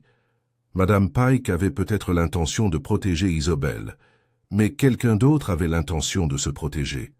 Howard baissa de nouveau les yeux sur le colis. Vous l'avez toujours, nota Miss Marple. Je ne savais pas quoi faire. Le brûler? Le laisser chez le curé? C'est comme une malédiction. Miss Marple se leva et posa doucement une main sur son bras. Alors traitons-le correctement, pour le bien d'Isobel, et le vôtre. Il hocha la tête. Dehors, la pluie s'était calmée. Les nuages se brisèrent comme de vieux secrets cédant la place à la vérité, et la lumière du soleil traversait la brume en rayons fracturés. Ils se dirigèrent ensemble vers le presbytère, où Miss Marple demanda à parler en privé avec M. Lawrence, le constable. Elle présenta la lettre dans son colis, expliqua son origine avec une autorité discrète et demanda qu'elle soit conservée en lieu sûr jusqu'à ce que l'affaire puisse être officiellement examinée. Puis elle se tourna vers Howard, dont les épaules commençaient à se rapprocher, à du soulagement. « Encore une chose, dit-elle, les yeux doux. Ne vous cachez pas de votre passé, monsieur Wetherby. Il a toujours une façon d'arriver par la poste tôt ou tard. » Il hocha la tête. Au milieu de l'après-midi, Miss Marple était de retour. Dans son cottage, la bouilloire bouillante et Florence s'affairant avec le plateau à thé. Le soleil filtrait désormais à travers ses rideaux, et les roses sur le rebord relevaient à nouveau la tête. Elle s'assit dans son fauteuil, le clic de ses aiguilles à tricoter revenant comme le tic-tac d'une horloge bien remontée. L'encrier manquait toujours, la lettre retrouvée. Mais une question persistait comme un brouillard au bord de ses pensées. Si Howard n'a pas pris l'encrier, qui l'a fait et qu'espérait-il cacher? Ce soir-là, alors que les lampes aux fenêtres du village commençaient à briller et que le ciel devenait du bleu sourd des fleurs pressées, Miss Marple était assise devant son bureau dans un silence pensif. Une théière reposait à côté de son cahier non ouvert. Elle n'écrivait pas même de tricot. Elle réfléchissait aux lacunes, aux erreurs d'orientation et à la façon dont la vérité se dissimulait si souvent derrière l'ordinaire. L'encrier volé n'était plus simplement une question de propriété perdue, ou même une menace. Voilée pour la réputation d'un homme. Non, c'était un symbole. Un récipient qui était passé entre plusieurs mains, collectant des secrets comme de la poussière. Et même si la preuve la plus accablante, la lettre, avait été retrouvée, une question pressante restait en suspens dans l'air calme. Si ce n'était pas Howard, qui l'avait pris? Elle tourna la question dans son esprit comme elle le ferait avec une tasse de thé pour des feuilles de fortune. Qu'avait dit M. Cartwright? Qu'il avait donné l'encrier à Madame Pike, qu'il avait ensuite enfermé dans le bureau le matin de la garden party. Et pourtant, le cabinet a été retrouvé intact mais vide. Madame Cathcart avait affirmé que le bureau était interdit d'accès et que personne n'y entrait sans son consentement ou celui du vicaire. Mais Cartwright mentionna avoir aperçu une silhouette à l'intérieur, une présence obscure qui s'était déplacée silencieusement et avait refermé la porte rapidement. Ensuite, il y avait la légère tache d'encre que Miss Marple avait vue sur le bureau du bureau, négligée par tout le monde. Quelqu'un était donc entré dans le bureau sans se faire repérer. Quelqu'un savait où se trouvait la clé du placard, ou possédait la sienne, et quelqu'un qui avait encore l'encrier. Le regard de Miss Marple se tourna vers le coin de la pièce où son chat, Horace, somnolait paisiblement sur le pouf. La pluie frappa à nouveau doucement les vitres, et avec elle vint une pensée, un souvenir. La tache d'encre, l'encre fraîche. Elle avait remarqué une légère odeur de lavande et de lin près du bureau. Ce n'était pas simplement quelqu'un récupéré, quelque chose. Quelqu'un avait écrit quelque chose, ou peut-être copié quelque chose. Miss Marple se leva brusquement, son instinct l'entraînant sur un chemin qu'elle n'avait pas vraiment envisagé jusqu'à présent. Si la lettre avait été retirée de l'encrier avant le vol, comme le prétendait Rosalind, alors que se passerait-il si l'encrier n'avait pas été emporté pour voler la lettre, mais à détruire la preuve que la lettre a été falsifiée? Et si tel était le cas, alors le voleur d'encrier n'était peut-être pas celui qui avait le plus peur d'être exposé, mais plutôt celui qui avait peur d'être découvert. Par association. Il y avait un endroit où les preuves risquaient le plus de s'effriter sous le poids de la familiarité. Le bureau de poste. Le bureau de poste de St. Mildred's était un bâtiment trapu en briques situé près de la place, où le matin arrivait un filet de retraités et l'après-midi voyait les écoliers locaux venir chercher des friandises. Elle était fermée au crépuscule, mais Miss Marple faisait ce qu'elle voulait. Elle est revenue le lendemain matin. M. Gerald Simmons, maître de poste et pourvoyeur notoire de théorie locale, se tenait derrière le comptoir, triant les enveloppes avec un flair inutile. C'était un homme au tempérament théâtral, toujours un peu trop satisfait du son de sa propre voix. « Ah, Miss Marple !» salua-t-il avec une révérence dramatique. « Rentrez pour vous protéger du froid. Le courrier a été terriblement ennuyeux aujourd'hui. À moins que vous ne comptiez une carte postale en retard du beau-frère du major Linton, à Malte. Je suis sûr que vos journées sont rarement ennuyeuses, Monsieur Simmons, répondit gentiment Miss Marple. En fait, j'avais une petite question à propos de l'encre. Encre? Son front se plissa légèrement. Oui, dit-elle agréablement. Vous... Voyez, j'ai récemment remarqué une marque particulière d'encre sur une lettre, une avec un léger parfum de lavande. Très curieux. Et je me suis souvenu que vous transportiez autrefois une sélection de stylos et d'encres étrangères derrière. Le comptoir. Il cligna des yeux, puis rit. Ah oui, importations allemandes. Des produits de très haute qualité. Je n'en ai vendu que quelques bouteilles. Il n'y a pas beaucoup de demandes aujourd'hui. Tout le monde s'est tourné vers les stylos plumes et les cartouches. Vous souvenez-vous de qui les a achetés? Il haussa les épaules, un peu trop nonchalamment. Difficile à dire. J'en ai peut-être vendu un à Madame Hartnell l'année dernière. Où était-ce le pasteur? L'expression de Miss Marple resta aimable. J'imagine que vous vous souviendrez, si quelqu'un venait demander de l'encre spécialement pour correspondre à un ensemble d'écritures victoriennes. Quelque chose comme ça serait assez rare. Simmons hésita, puis se tourna pour jouer avec le tiroir derrière lui. « Je suppose. Pourquoi demandez-vous ?»« Aucune raison, dit-elle. Même si je suis curieux, avez-vous toujours votre ancien grand livre? Celui que vous utilisiez avant de tout numériser ?» Il serait dit presque imperceptiblement. « Je les garde, oui, mais ce n'est pas une pratique courante de montrer aux clients. Oh mon Dieu, je ne rêverais pas d'imposer. C'était juste une idée. Vous savez comment je suis. Des motifs et autres. » Il y eut un moment de silence, puis « Miss Marple, insinuez-vous que j'ai quelque chose à voir avec l'encrier manquant? » Son ton n'a jamais changé. Je ne l'avais pas dit, mais vous avez mentionné quelque chose de particulier lors de la garden party. Il s'agissait d'un faux, bien avant que le vol ait été dûment signalé. Cela m'a donné à penser que vous en saviez plus que vous ne le prétendiez. Simmons pâlit légèrement. Je voulais seulement dire que Madame Pike est toujours si dramatique. Ce ne serait pas dans son genre d'avoir quelque chose d'authentique. Vous savez comment elle est. Bien sûr, mais c'est quand même intéressant. Un coup sec à la porte. Du bureau de poste les interrompit tous les deux. C'était l'agent Lawrence, l'air plus sérieux que d'habitude. « Désolé de vous déranger, Miss Marple. Monsieur Simmons, il y a eu un cambriolage au presbytère. » Moins d'une heure plus tard, Miss Marple se retrouva de nouveau dans le bureau du presbytère. La vitre du meuble avait été brisée cette fois, assez grossièrement, et son intérieur saccagé. Rien d'autre dans la pièce n'avait été touché. Les tiroirs du bureau étaient toujours verrouillés. Le coupe-papier en argent était resté intact, posé sur le sous-main. Mais l'ancien registre paroissial manquait. Et avec cela, peut-être le seul enregistrement tangible de l'emplacement original de l'encrier, et toute trace de l'existence.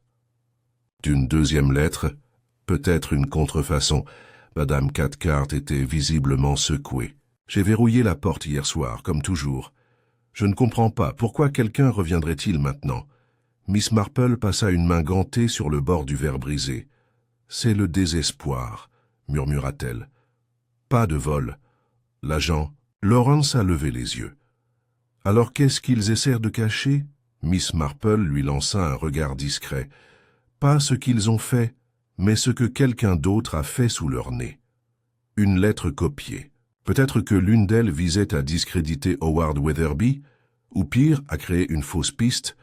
Une deuxième version avec des lignes modifiées. Elle regarda le meuble brisé, puis par la fenêtre, en direction de la place. Quelqu'un a fait des efforts considérables pour parler de Howard, mais il était trop tard. La lettre originale a déjà été sécurisée. L'agent Lawrence fronça les sourcils. « Et maintenant ?»« Maintenant, » dit doucement Miss Marple, « nous regardons les gens qui ont touché l'encrier. Et nous nous demandons non pas qui avait besoin de voler une lettre, mais qui avait besoin d'effacer le fait qu'il s'agissait d'une lettre. Jamais altéré du tout. » Le constable parut perplexe, mais Miss Marple s'était déjà retournée pour partir. Il ne restait qu'une seule personne qui avait été proche de chaque étape du voyage de l'encrier. Et elle n'avait pas encore posé une seule question directe à Madame Cathcart. Le vent s'est levé juste au moment où Miss Marple franchissait la porte du presbytère, soulevant l'ourlet de son manteau et faisant balancer les branches nues de lilas contre le ciel qui s'assombrissait. L'après-midi approchait rapidement du soir, et une ombre passa sur la place du village, une ombre qui avait moins à voir avec le crépuscule imminent qu'avec ce qui avait été brisé la nuit précédente. Un deuxième cambriolage, un deuxième silence. Et une deuxième opportunité, pensa Miss Marple, pour quelqu'un d'effacer discrètement son rôle dans un crime qui n'avait jamais été une affaire de vol, mais de dissimulation. Alors qu'elle entrait dans l'intérieur chaleureux du presbytère, Madame Cathcart apparut du couloir, le visage pâle et las. Ses mains étaient encore tachées de farine, sans doute à cause des biscuits qu'elle préparait lorsqu'elle était anxieuse. « Oh, Miss Marple, » dit-elle en brossant son tablier, « tu m'as surpris. J'ai essayé de ranger le bureau, même s'il n'y a pas grand-chose à faire avec tout le verre. Ne nous soucions pas encore du rangement, » dit doucement Miss Marple. « Est-ce que cela vous dérangerait si nous nous asseyions pour une petite conversation ?» Madame Cathcart hésita. « Bien sûr. Dois-je mettre la bouilloire en marche ?»« Non, non, ça ne prendra pas longtemps. Et je crois que tu te sentiras mieux. » Après l'avoir dit, la femme plus âgée cligna des yeux, confuse. « J'ai dit quoi ?» Miss Marple lui fit un sourire rassurant et la guida vers le salon où les rideaux de dentelle filtraient la lumière de l'après-midi en longues bandes dorées. « Vous avez fait de votre mieux pour être utile, » dit Miss Marple une fois qu'elles furent toutes deux assises, pour aider Madame Pike, pour soutenir le pasteur, et même pour protéger la jeune Isobel et son fiancé des excès les plus cruels des conversations du village. Madame Cathcart rougit. « Je voulais juste éviter que les choses ne deviennent incontrôlables. Bien sûr, mais quand les choses sont trop soigneusement cachées, elles s'enveniment souvent, ou, comme nous l'avons vu, elles disparaissent. » Il y eut une longue pause avant que Madame Cathcart ne dise doucement « Vous pensez que j'ai pris l'encrier ?»« Je pense, » répondit doucement Miss Marple, « que vous en savez plus que vous ne l'avez dit. » Les mains de Madame Cathcart se serrèrent sur ses genoux. « Ce n'est pas ce que vous pensez. Je ne l'ai pas volé, mais je Je suis entré dans le bureau après que tout le monde soit parti. Vous avez dit aux gendarmes que vous ne l'aviez pas fait. J'ai menti, murmura-t-elle. J'ai tellement honte. Mais j'avais peur, vous voyez, après la garden party, une fois que tout le monde était parti, je suis allé vérifier le placard, juste pour être sûr qu'il était fermé à clé. Et il l'était. Mais l'encrier n'était pas à l'intérieur. Miss Marple hocha lentement la tête. Alors il avait déjà été pris? Oui. Mais je ne l'ai pas dit au vicaire. Je ne l'ai même pas dit à Madame Pike. Je pensais peut-être qu'il avait simplement été déplacé, ou que Madame Pike avait changé d'avis. Et puis, quelques jours plus tard, j'ai trouvé quelque chose dans la poubelle près de la sacristie, dit-elle en baissant la voix. Une petite enveloppe, vide, mais elle avait le même parfum de lavande que vous avez mentionné, la même légère tache d'encre près du seau. Miss Marple sentit une douce confirmation s'installer dans sa poitrine.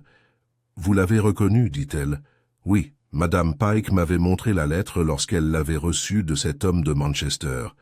Elle m'a dit de ne rien dire à personne. Mais quand j'ai vu que l'enveloppe avait été jetée, j'ai commencé à me demander si quelqu'un avait copié la lettre, termina Miss Marple, ou l'a complètement détruit. Les yeux de Madame Cathcart étaient remplis de larmes. J'avais peur. Je pensais, et si quelqu'un avait fait un faux? Et si c'était destiné à piéger le jeune Howard? Je ne pouvais pas supporter l'idée que la pauvre Isobel se retrouve prise dans tout cela. Alors qu'as-tu fait? J'ai gardé l'enveloppe. Je l'ai cachée dans le tiroir du bas de mon armoire à couture.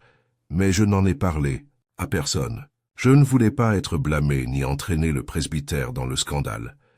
Miss Marple soupira doucement. « Les secrets, dit-elle, sont rarement fidèles. Ils trouvent toujours de nouveaux propriétaires. » Madame Cathcart se tamponna les yeux. « Tu penses vraiment que quelqu'un a falsifié cette lettre? »« Oui, dit Miss Marple.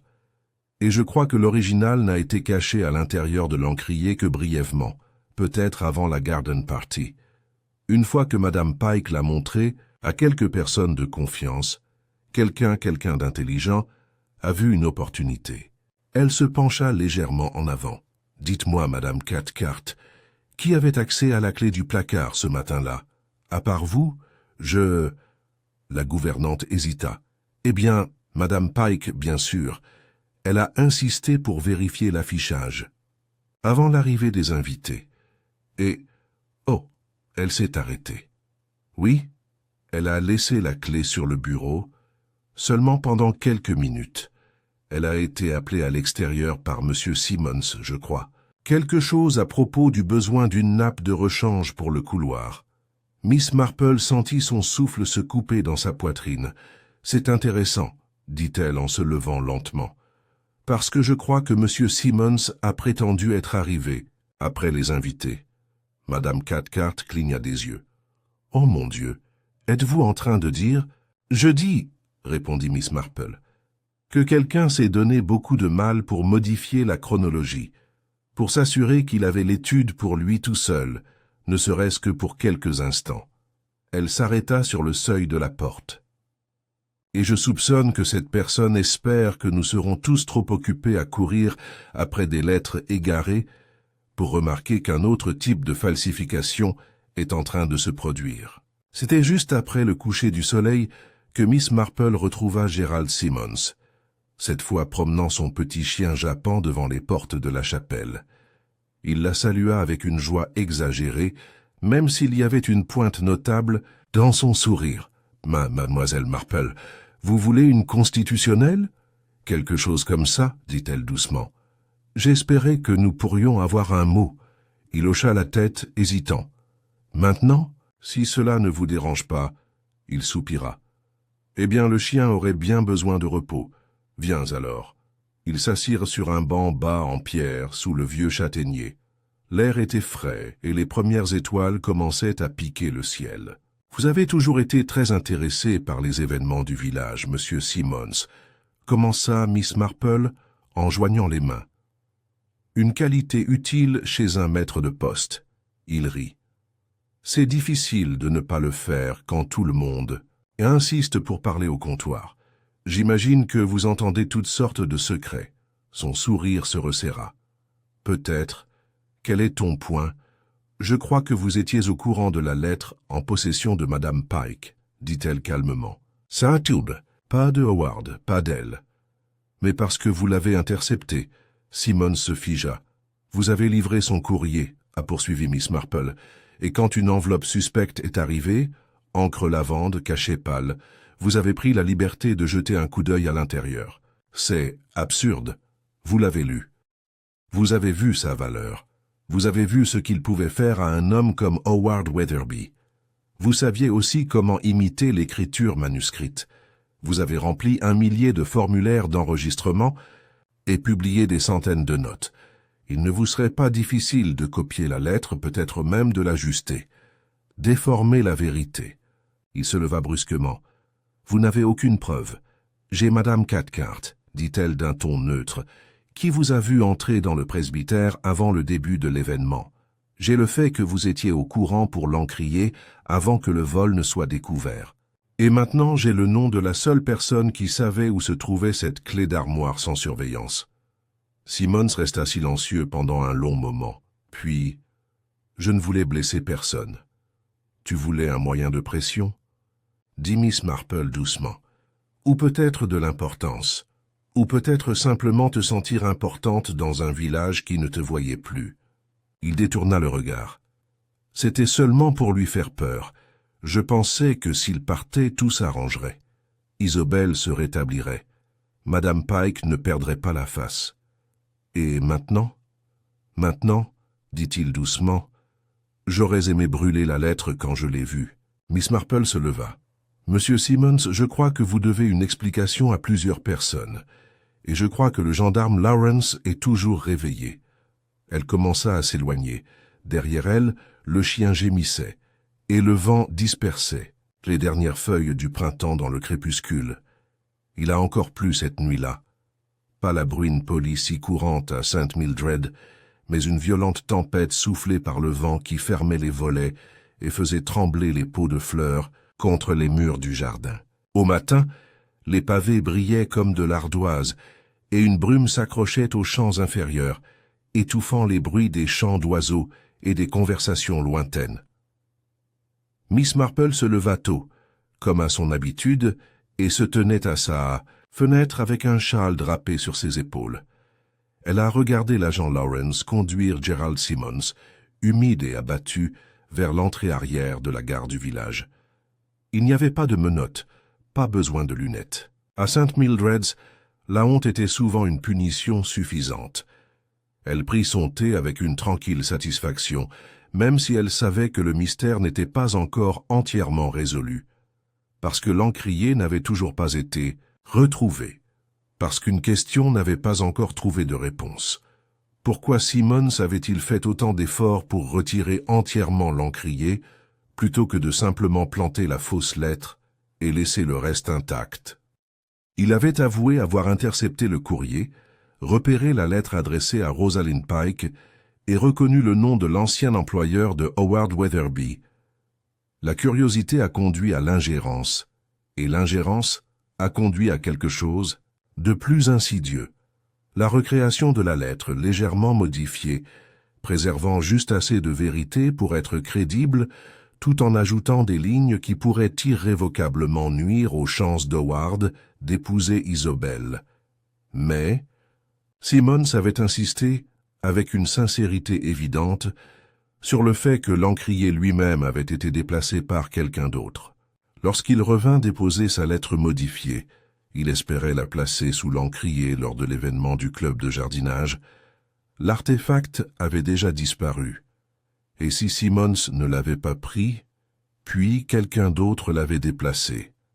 Pas pour le chantage, mais pour protéger quelque chose ou quelqu'un. Vers midi, Miss Marple avait entrepris une promenade lente et délibérée à travers le village. La pluie s'était calmée, et un vent frais soufflait de l'est, remuant les arbres et secouant la rosée des haies du jardin. Elle se dirigea vers la résidence Weatherby, où Isobel ouvrit la porte avec un cardigan en laine rouge, étroitement enroulé autour d'elle. « Miss Marple, dit-elle surprise. Vous avez entendu, n'est-ce pas? Miss Marple fit un léger signe de tête. Oui, Monsieur Simmons a fait des aveux assez détaillés. Isobel expira.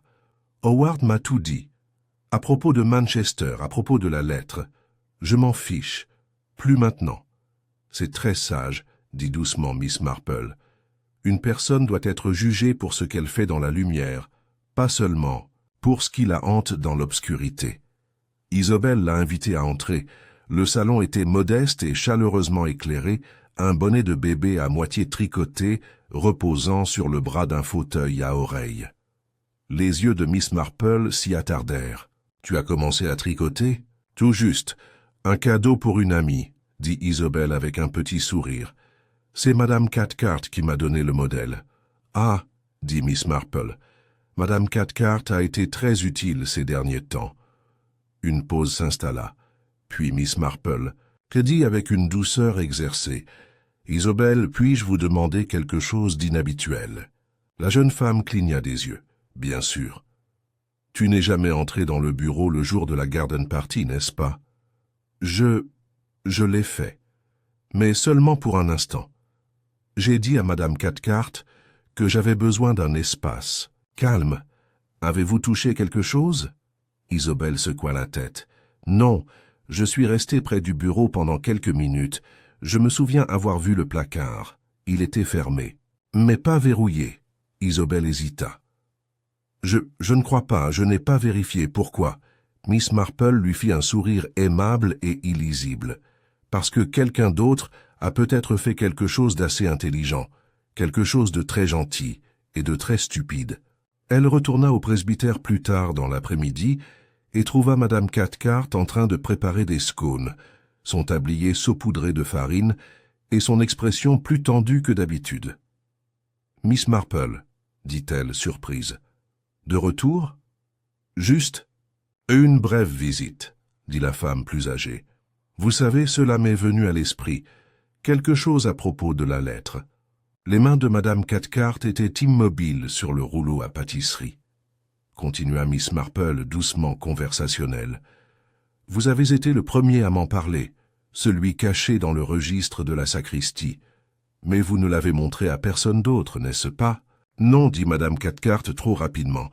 J'ai pensé qu'il valait mieux garder ça silencieux. » Miss Marple hocha la tête, comme si elle était d'accord. « Mais je me demande, a-t-elle poursuivi, si cette lettre n'a pas été placée là par Simmons ou par Rosalind Pike, mais par vous. » Un long silence suivit. Le seul bruit était le tic-tac de l'horloge de la cuisine et le bourdonnement doux et persistant du vent contre les avant-toits. Madame Cathcart déglutit. « Vous pensez que j'ai falsifié la lettre ?»« Oh non, » dit Miss Marple. « Je pense que vous avez trouvé la vraie lettre, peut-être à l'intérieur de l'encrier, avant le début de l'événement. Et une fois que vous l'avez lue, vous avez été tellement horrifié par ce qu'elle pourrait faire à Isobel et Howard que vous avez essayé de la retirer de l'équation. » Madame Cathcart s'assit lourdement sur le tabouret près de l'âtre. « Je ne pouvais pas le supporter, » dit-elle enfin. « J'ai vu à quel point Isobel l'adorait. Je savais ce que cette lettre pouvait faire. J'ai pris l'encrier, tôt, avant le début de la fête. J'ai fait semblant de mettre des choses dans le bureau et je les mis dans ma poche. Ce n'était pas difficile. Tout le monde était tellement occupé dehors. Et la lettre, je l'ai trouvée cachée à l'intérieur, juste sous le réservoir. Il était si petit, roulé comme un parchemin. Je l'ai lu puis je l'ai brûlé. » Miss Marple ferma brièvement les yeux.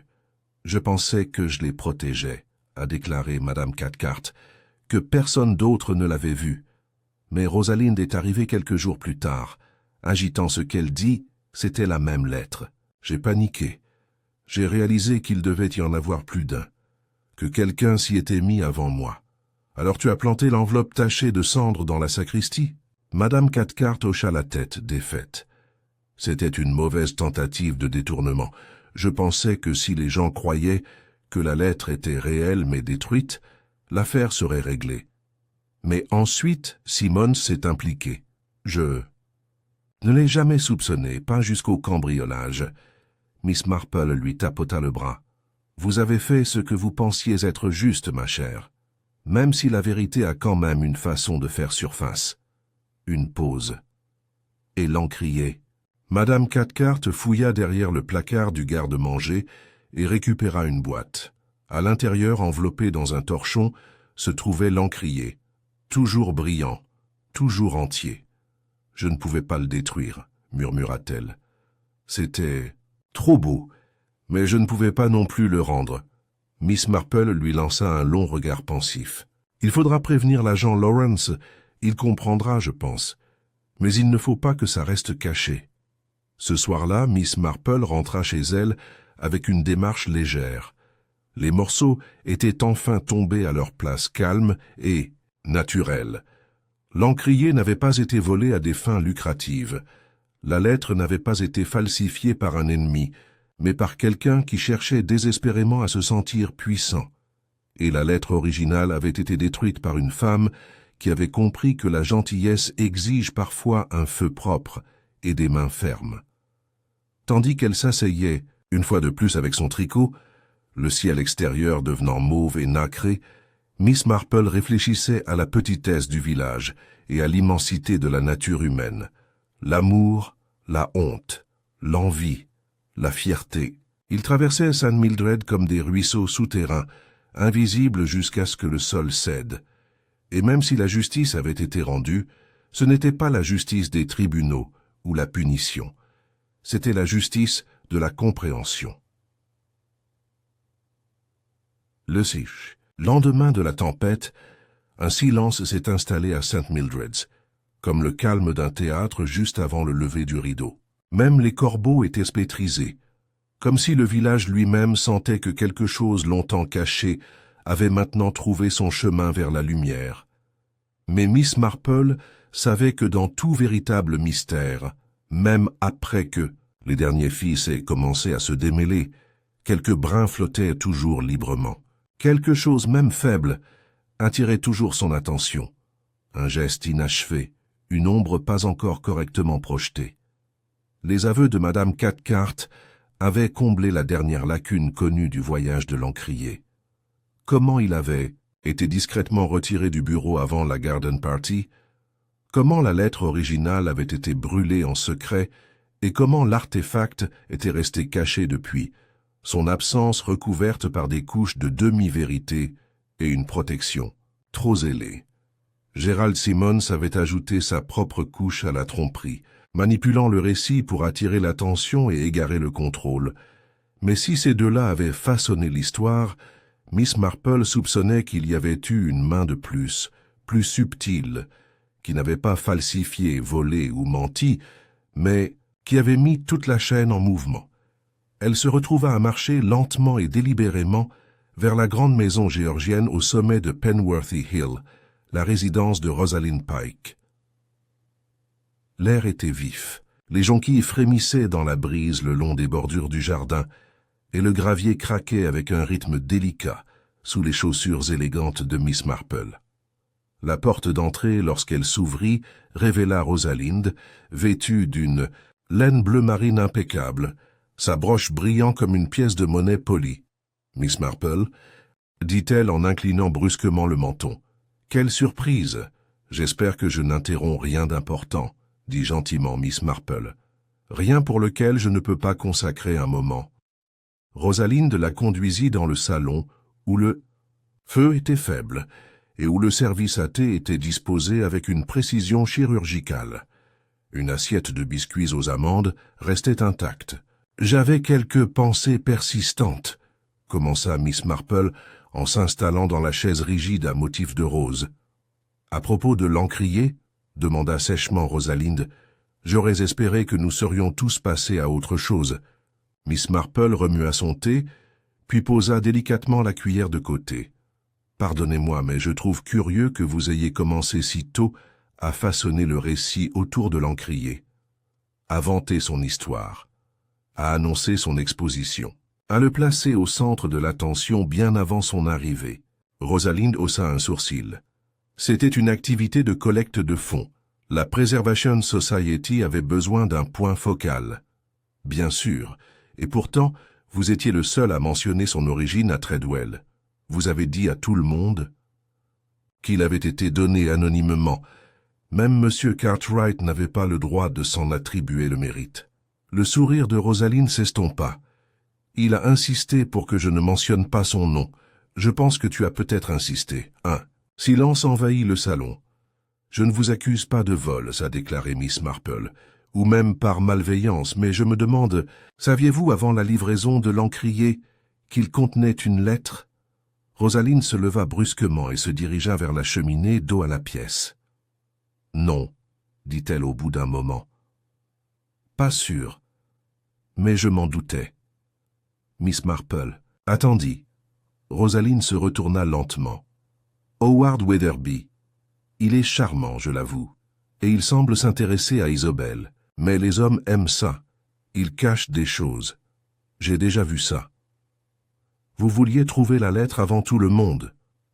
Je pensais, dit-elle en croisant les bras, qu'en faisant preuve de discrétion, je pourrais épargner la honte à Isobel, éviter le scandale au village, peut-être même limiter les dégâts. La voix de Miss Marple était douce. Et ce faisant, vous avez construit une fiction. Les yeux de Rosalinde brillèrent. Je avais tort.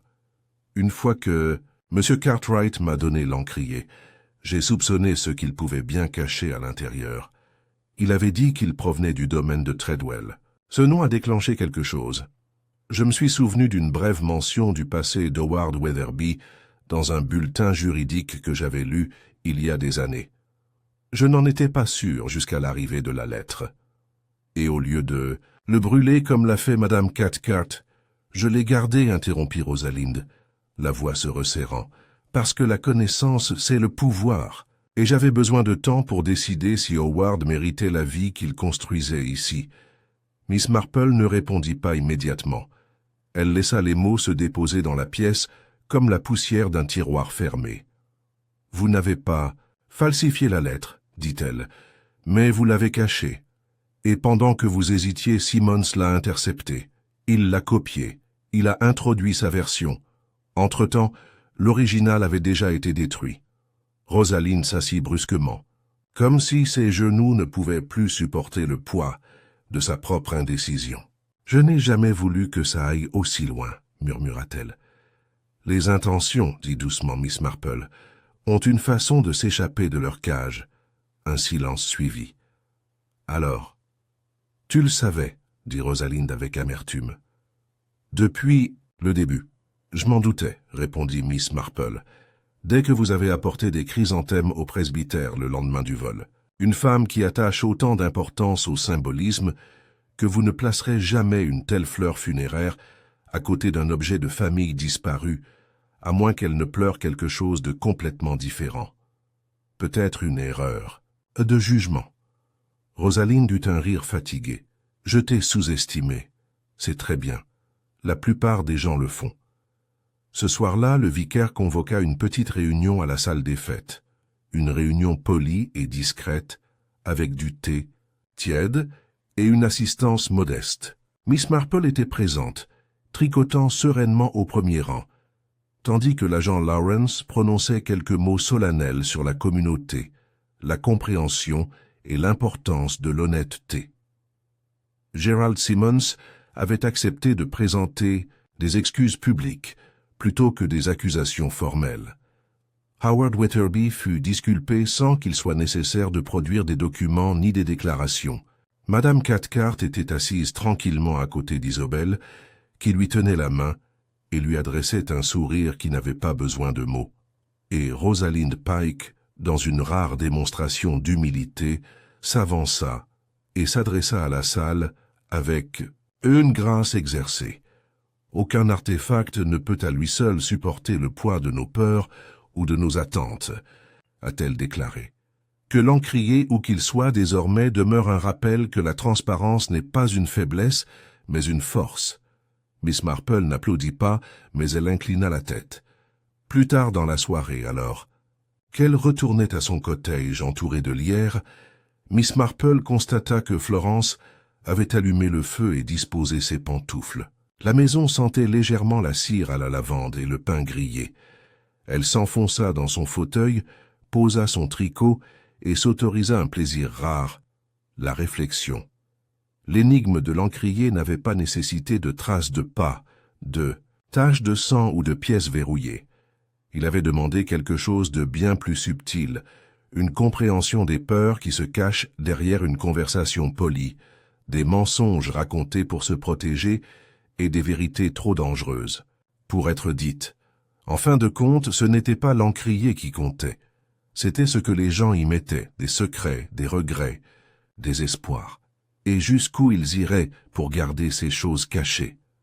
Alors que l'horloge avançait doucement vers minuit, Miss Marple attrapa une fois de plus ses aiguilles à tricoter et murmura à personne en particulier « Les gens sont comme l'encre en réalité. La plupart ne révèlent leur vraie couleur que sous la pression. » 2 jours après la réunion de la salle des fêtes, un calme persistait à St. Mildred's qui n'était pas tout à fait la paix, mais un discret dépôt de poussière.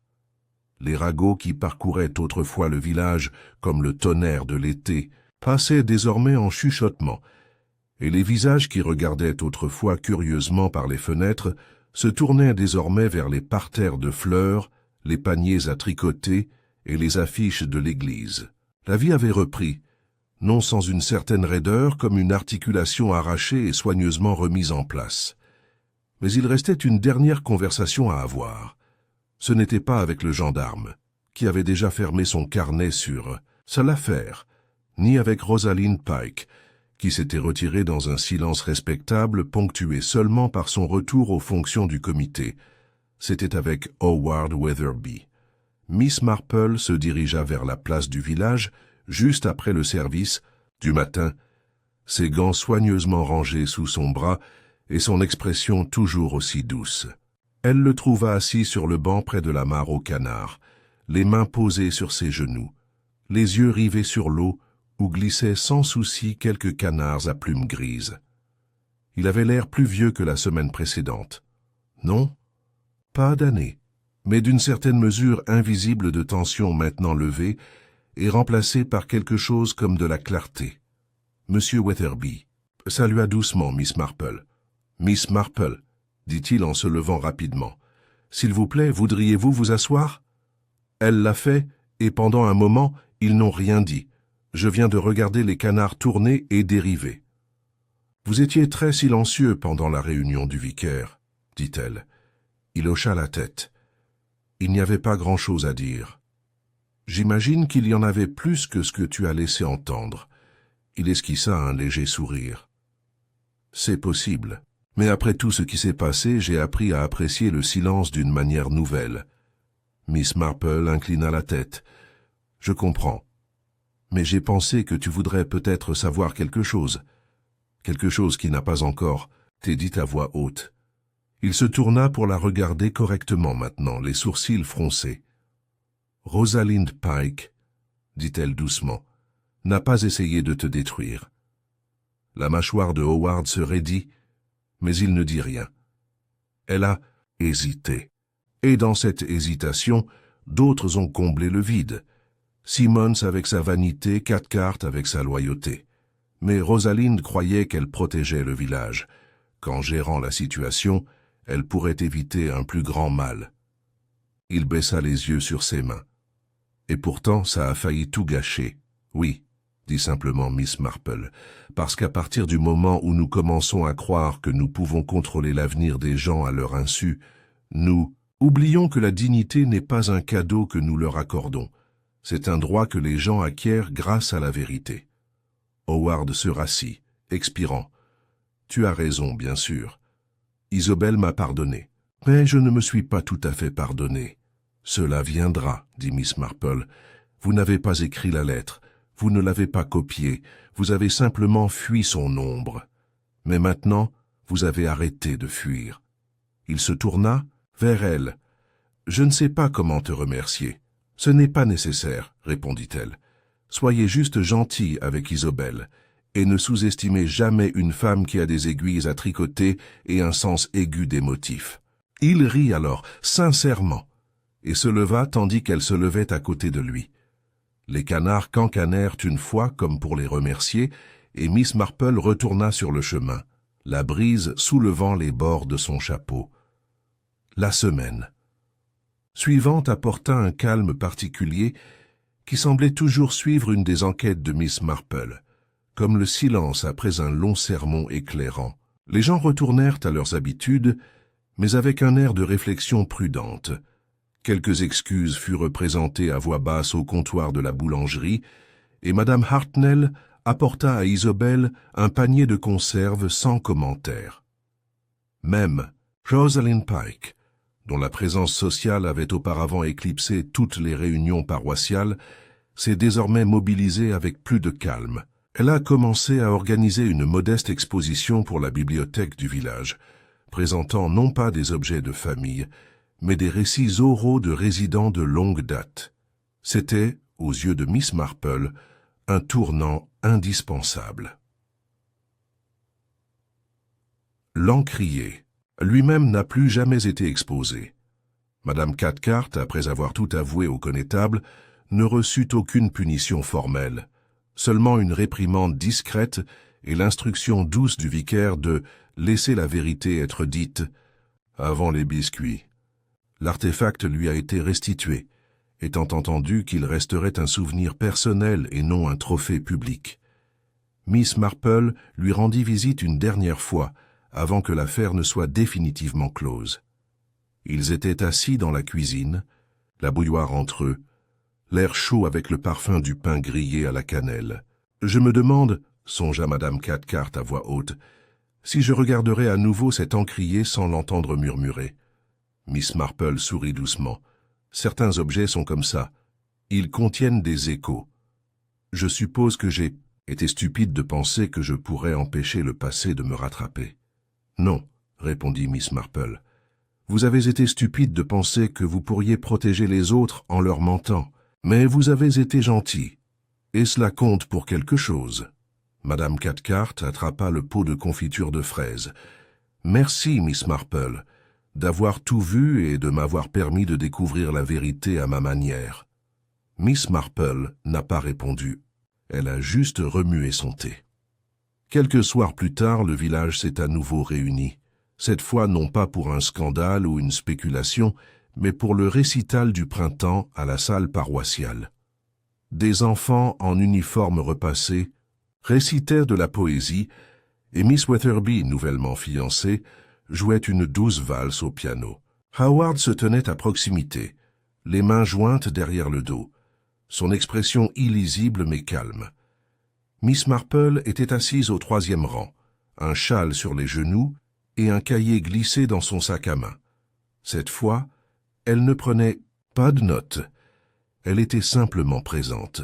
C'était vers la fin du programme que M. Cartwright s'est levé pour prendre la parole. Son discours était hésitant au début. Ses doigts effleuraient un bout de papier plié, mais sa voix devenait plus ferme à chaque mot. On m'a demandé récemment si j'avais déjà regretté d'avoir donné l'encrier, a-t-il déclaré en regardant le public. Et la réponse est non, parce que ce qui compte dans un village comme le nôtre, ce n'est pas ce que nous mettons dans des vitrines, c'est ce que nous portons dans notre cœur, et comment nous nous entraidons pour le porter. Il y eut de légers applaudissements, et même Rosalind Pike se tamponna discrètement un œil. Plus tard, alors que le public commençait à se disperser, Miss Marple sortit dans l'air doux et frais. Le ciel du soir était violet, les étoiles pâlissaient derrière une brume de nuages. Elle marchait lentement devant les haies, ses pas délibérés, ses pensées calmes. L'affaire de l'encrier s'était déroulée sans meurtre, sans violence et sans le dénouement dramatique habituel. Mais elle avait révélé quelque chose de bien plus durable. La soif humaine de contrôle, de rédemption et surtout de dignité. Et elle pensa alors qu'elle atteignait sa porte et s'arrêtait pour regarder une fois de plus le village derrière elle, qu'il y avait plus de sagesse à trouver dans les petites choses que la plupart des gens ne le pensaient. Un bout de papier, une clé manquante, une lettre falsifiée, un gentil mensonge. Tous les fragments, une fois assemblés avec soin, disaient toute la vérité. Elle entra, retira son chapeau et le posa délicatement sur le support. Florence avait déjà allumé le feu. Le chat la regarda en clignant des yeux depuis le tapis du foyer, indifférent aux mystères et aux révélations. Miss Marple s'assit sur sa chaise, ramassa son tricot et s'autorisa un petit sourire. Le village dormirait plus facilement cette nuit. Et cela, pensa-t-elle, était déjà suffisamment mystérieux. Le printemps revint à Saint Mildred avec une tranquille certitude. Les crocus avaient commencé à fleurir dans le cimetière, de timides éclats violets et dorés émergeant entre les pierres. Les oiseaux bavardaient dans les haies, et les enfants se rassemblaient à nouveau devant la vitrine de la boulangerie pour presser leur nez contre la vitre dans l'espoir d'un petit pain Chelsea bien chaud.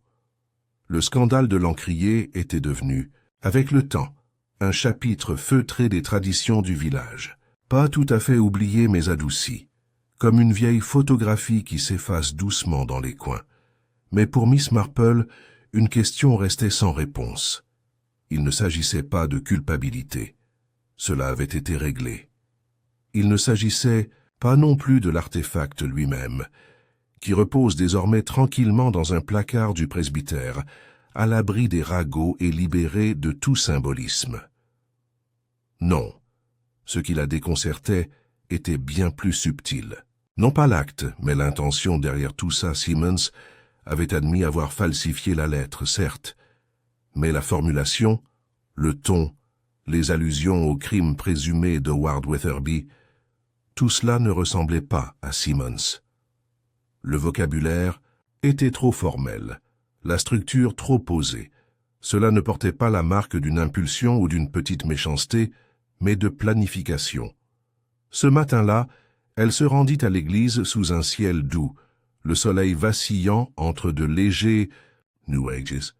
Les portes étaient ouvertes, comme souvent aux heures de silence, et elle se retrouva attirée une fois de plus dans la sacristie. C'était un espace modeste, rien de plus qu'un bureau, quelques tiroirs à casier et 2 classeurs nichés dans un coin. Des grains de poussière dansaient dans la lumière oblique. L'odeur de cire de bougie et de vieux vélin persistait. Elle se dirigea vers le classeur et ouvrit le tiroir du haut avec précaution. À l'intérieur se trouvaient des registres, de la correspondance et, occasionnellement, des enveloppes fragiles avec des noms griffonnés à l'encre fanée. C'est dans le 2e tiroir qu'elle trouva ce qu'elle ne savait pas qu'elle cherchait. Un mince livre vert relié avec de la ficelle, marqué divers. Communication paroissiale, 1920 à aujourd'hui. Elle l'ouvrit et parcourut lentement les pages. Et c'était là, une copie carbone d'une lettre, pas celle cachée dans l'encrier, ni celle falsifiée par Simmons, mais une lettre plus ancienne, datée de près de 7 ans. La signature était floue, mais le message était indéniablement similaire par son ton à la falsification produite par Simmons. Ses yeux se plissèrent. La langue originale n'avait pas été inventée par Simmons. Elle avait été empruntée. Miss Marple rentra chez elle avec un froncement de sourcils et une légère rougeur d'excitation sur les joues. Une fois assise près du feu, son tricot posé de côté, elle rédigea un court mot et envoya Florence le lui remettre. Elle savait que le destinataire ne refuserait pas sa convocation.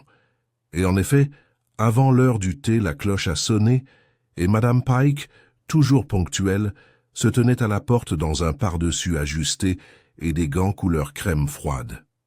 Je pensais que nous avions réglé l'affaire, dit Rosalinde sans préambule, alors qu'elle s'asseyait dans le salon de Miss Marple.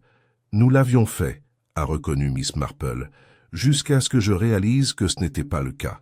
L'expression de Rosalinde était posée, mais sa posture se raidit légèrement. Développe. Miss Marple versa le thé et remua le sien avec précision. La fausse lettre produite par M. Simmons, dit-elle lentement, n'était pas entièrement de lui. J'en ai retrouvé une version antérieure, presque mot pour mot, dans les archives paroissiales. Une lettre envoyée par un Edgar Fellows, une vieille connaissance de l'ancien employeur de Howard Weatherby. Les yeux de Rosalinde clignotèrent. Il affirmait que Weatherby avait utilisé les fonds de manière déshonorante, tout comme la lettre, de Simmons. Mais le ton, formel, vague, imprécis, correspondait presque parfaitement à la version falsifiée. Peut-être que Simmons a trouvé le même exemplaire, proposa Rosalinde, en levant sa tasse de thé. « Peut-être, » dit Miss Marple d'un ton doux. « Mais il est curieux que l'original ait été conservé dans un registre paroissial que vous, en tant que présidente de la Société de préservation, auriez pu consulter lors de l'organisation de l'exposition. » Historique. Rosalind ne répondit pas, continua Miss Marple. Monsieur Simmons n'est pas un homme élégant ou profond. Ses motivations sont souvent juvéniles. Suffisance, recherche d'attention. Mais ceci, ce faux était prudent, précis, et cela suggère qu'il a été guidé. Rosalind posa sa tasse de thé avec un tintement délicat. « Tu penses que je l'ai aidé ?»« Je pense que vous lui avez donné le texte, » répondit doucement Miss Marple. « Pas pour piéger Howard Weatherby, pas entièrement, mais pour protéger quelqu'un d'autre. » Rosalind détourna le regard, ses yeux se posant sur la cheminée. « C'était une précaution, » dit-elle doucement. « Je ne lui ai jamais dit de le copier mot pour mot. Je le lui ai simplement montré. Je lui ai dit que ça pourrait lui donner des idées. Et c'est ce qui s'est passé. Je ne m'attendais pas à ce qu'il soit aussi stupide. Je pensais qu'il se rendrait compte que c'était trop dangereux à utiliser. Mais ensuite, il a toujours aimé l'idée des secrets. » Miss Marple la regarda tranquillement. « Vous n'avez pas cru aux affirmations concernant Howard, n'est-ce pas? »« Non, » dit enfin Rosalind. « Mais je pensais que c'était possible. Et je me suis dit que si je donnais à Simmons de quoi ruminer, cela l'empêcherait peut-être de se déchaîner avec quelque chose de pire. Je pensais que je pourrais contenir le risque. » Le visage de Miss Marple était indéchiffrable. « Et quand la fausse lettre a fait surface ?» a-t-elle demandé. « J'étais horrifiée, » a admis Rosalind. Mais il était alors trop tard. Simmons l'avait copié. L'encrier manquait déjà, et Madame Cathcart avait détruit l'original. Il n'y avait pas de retour en arrière. Tu aurais pu te manifester. J'aurais pu, murmura Rosalind, mais je ne voulais pas perdre le contrôle. Et quand vous avez construit votre vie autour de l'illusion de l'ordre, Miss Marple, perdre le contrôle ressemble à la mort. Miss Marple se rassit. Le feu crépitait doucement entre elles. « Il n'y a aucun crime suspecté, » dit-elle. Doucement. Mais lorsque la suspicion devient un outil, cela va dans les deux sens. Rosalind baissa la tête. « J'ai écrit une lettre de démission à la Preservation Society, » a-t-elle déclaré. « Quelqu'un d'autre peut gérer les expositions. »« Ce n'est pas nécessaire, » répondit Miss Marple, « mais c'est peut-être un nettoyage. » Rosalind hocha la tête avec lassitude et se leva. « Je ferai ce qui doit être fait, » a-t-elle déclaré. « Tranquillement, bien sûr, bien sûr. » Et sur ce, Rosalind Pike se glissa une fois de plus dans la brume qui dérivait sur Penworthy Hill, laissant Miss Marple avec une bouilloire de thé rafraîchissant et la réponse finale qu'elle attendait. Le lendemain matin, on frappa à la porte de Miss Marple. C'était l'agent Lawrence qui tenait un paquet de papier brun. « Nous avons trouvé cela à la lisière du bois, » a-t-il déclaré. Un écolier l'a rapporté. Il a dit que son chien l'avait déterré sous les racines d'un vieil orme.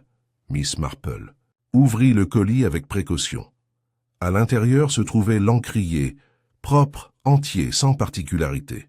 « Il avait été enterré, » ajouta Lawrence, « enveloppé dans du papier sulfurisé, pas jeté, caché. » Miss Marple hocha lentement la tête. Simmons ne l'a pas enterré. Ce n'était pas son style. Qui donc? Elle leva les yeux.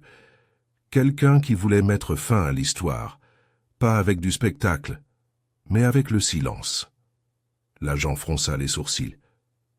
Et on enquête? Non, dit Miss Marple. Je pense qu'il est peut-être temps de laisser les choses tranquilles. Une semaine plus tard, lors d'un service dominical sous la pluie, la congrégation de St. Mildred a chanté un hymne avec une révérence silencieuse. Isobel et Howard étaient assis près du devant, leurs mains doucement entrelacées. Madame Cathcart se tenait derrière eux d'une voix forte. Rosalind Pike restait à l'arrière, à côté d'une table de dons de plans, sans faire de commentaires. Et Miss Marple, depuis son banc habituel près de la fenêtre, regardait dehors tandis que la pluie traçait de lentes lignes sur la vitre. Le mystère de l'encrier avait été résolu, non pas par des accusations, ni par le spectacle, mais par la reconnaissance de la peur, de fierté, de faux pas bien intentionnés qui avaient dégénéré en quelque chose de trop complexe pour une fin soignée. Pendant que la chorale chantait le couplet final, Miss Marple ferma son cantique et le glissa sous son bras. Toutes les affaires ne se terminent pas dans une salle d'audience. Certains se sont terminés par une sacristie, une tempête de pluie et une vérité qui n'avait plus besoin d'être dite. Un mois passa, et avec lui vinrent les premières vraies chaleurs du printemps. Sainte Mildred a fleuri au mépris de sa récente tourmente. Des tulipes flambaient le long des murs du jardin, des jacinthes blanches regroupées sous la cloche de la chapelle, et l'air transportait un doux parfum de lilas et de pierres humides. C'est par ce genre de temps, où l'on se sentait suspendu entre réflexion et renouveau, que Miss Marple rendit une dernière visite à l'endroit où tout avait commencé, le presbytère. Elle n'était pas venue prendre le thé, ni fouiner dans le bureau, ni même parler avec Madame Cathcart, même si la gouvernante l'avait chaleureusement accueillie à la porte et lui avait tout de même offert un scone aux groseilles fraîches. Non, cette visite était pour le vicaire lui-même. Le révérend Allerton était un homme au visage bienveillant, aux cheveux clairsemés et aux manières de plus en plus oublieuses, mais il avait toujours frappé Miss Marple comme une sorte d'âme douce rare, quelqu'un qui écoutait avec plus de sincérité que la plupart ne le pensaient. Elle l'a trouvé dans le petit jardin derrière la maison, essayant de faire grimper des pois de senteur sur un treillis usé par les intempéries. Sa soutane avait été troquée contre un cardigan et un pantalon rapiécé, et ses mains portaient les taches de la bonne terre et de l'effort. « Ah, Miss Marple, » dit-il avec un léger sourire, « vous venez vérifier mes péchés horticoles juste pour les admirer, » répondit-elle. « Mais tu pourrais peut-être déplacer ce treillis de 7 centimètres vers la gauche.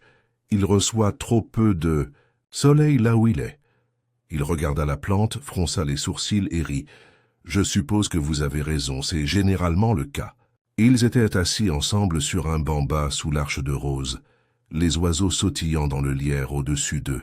« J'ai pensé qu'il était temps, » dit doucement Miss Marple, « de parler clairement, sans scandale, sans poids, juste comme une sorte de règlement de compte. » Le vicaire hocha la tête. « Ces dernières semaines ont été éprouvantes. J'essaie, oui, mais c'est révélateur. J'ai beaucoup réfléchi aux lettres. Oh, à propos de ce qu'ils contiennent et de ce que nous imaginons qu'ils contiennent. Comment quelques traits d'encre sur du papier peuvent se répercuter sur l'extérieur et modifier le cours des vies. » Il resta silencieux un moment, puis dit « Cet encrier a fait beaucoup de bruit, n'est-ce pas ? » En effet. Et pourtant, l'objet lui-même n'était jamais à blâmer. Il était simplement le réceptacle. Il portait des secrets. Et même après leur disparition, il en portait encore l'écho. Le vicaire la regarda en biais. « Crois-tu que cela soit vrai aussi pour les gens ?»« Je le pense, » dit-elle. « Tout à fait. » Elle croisa ses mains sur ses genoux.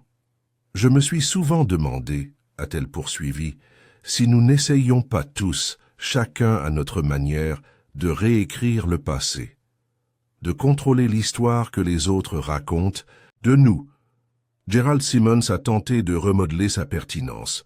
Madame Cathcart a tenté d'écarter le danger en effaçant une vérité. Rosalind Pike a cherché à gérer ce qu'elle considérait comme du désordre, en offrant aux autres juste assez de marge de manœuvre. Le vicaire hocha lentement la tête. « Et pourtant, dit-elle, ce qu'aucun d'eux n'avait compris, c'est qu'une fois qu'un secret est en mouvement, il voyage rarement seul. Il accumule supposition, peur, culpabilité. Il devient plus grand que la vérité. » Ils restèrent assis en silence pendant un moment, le bourdonnement des abeilles dans le buisson de romarin étant le seul son entre eux. Le vicaire demanda alors « Croyez-vous que le village pardonnera ?» Miss Marple sourit doucement. « C'est déjà fait. Ils ne s'en sont tout simplement pas encore rendus compte. Le pardon dont elle parlait s'était construit tranquillement dans la paroisse.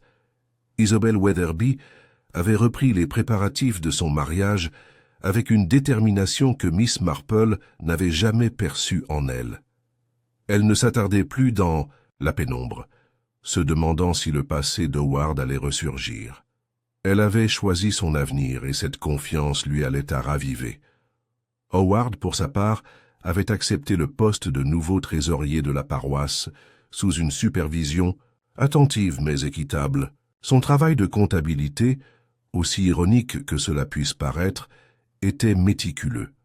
Miss Marple remarqua qu'il regardait désormais les gens droit dans les yeux lorsqu'il parlait, comme si un poids lui avait été enlevé. Dame Cathcart avait repris ses activités culinaires avec un zèle tranquille, et son gâteau aux graines avait remporté le 2e prix à la foire du printemps. Un résultat qui la faisait rougir, comme si elle avait commis un crime bien plus grave que d'égarer un nécessaire à écrire victorien. Et Rosalind Pike. Rosalind restait une énigme. Elle s'est retirée de la Preservation Society pendant un certain temps, mais est rapidement réapparue à la tête du comité des fleurs de l'Église, où elle a appliqué sa précision et sa discipline aux glaïeuls et aux myosotis plutôt qu'aux récits moraux. Il n'y avait plus d'accusations chuchotées, plus de rumeurs de lettres ou de clés volées, mais quelque chose avait changé.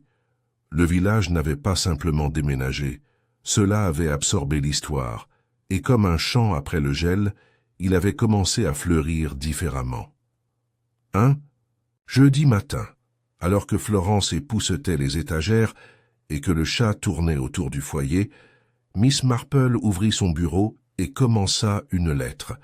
Elle écrivait lentement, sa plume grattant avec détermination. « Au cousin Raymond, vous m'avez demandé, il y a quelque temps, si j'avais déjà envisagé d'écrire les histoires qui semblent me suivre. J'ai toujours répondu non, que je ne suis qu'un témoin, pas un chroniqueur, mais celle-ci, celle d'un encrier, semble rester gravée dans ma mémoire, plus longtemps que la plupart, non pas à cause d'une révélation grandiose ou d'un retournement de situation choquant, mais parce qu'elle mettait en scène des gens ordinaires qui tentaient désespérément de maintenir le fil de leur vie. Tout a commencé avec un objet simple, mais ce que cela a révélé, ce sont les lignes d'encre invisibles tracées entre nous, comment la peur nous fait nous cacher, comment la fierté nous fait agir et comment la gentillesse peut prendre des formes étranges. Peut-être que je l'écrirai en entier.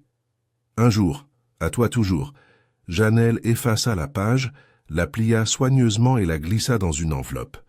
Dans l'après-midi, le soleil était haut et clair, projetant ses rayons chauds à travers les rideaux de dentelle et sur le parquet. Les enfants du village passaient en courant devant le portail du jardin, riant d'une voix haute et libre. Miss Marple les regardait avec une tendresse tranquille. Elle ne se faisait aucune illusion sur la fin des mystères. Après tout, la nature humaine était merveilleusement constante dans ses contradictions. Mais elle savait que, du moins pour l'instant, le petit monde de Sainte Mildred avait retrouvé son équilibre. Non pas en effaçant ce qui s'était passé, mais en permettant à la vérité, aussi compliquée soit-elle, aussi humaine, de s'installer doucement. Plus tard dans la soirée, alors que le ciel brûlait au crépuscule, elle sortit dans son jardin et cueillit une seule fleur violette. Pas pour le symbolisme, pas pour une cérémonie.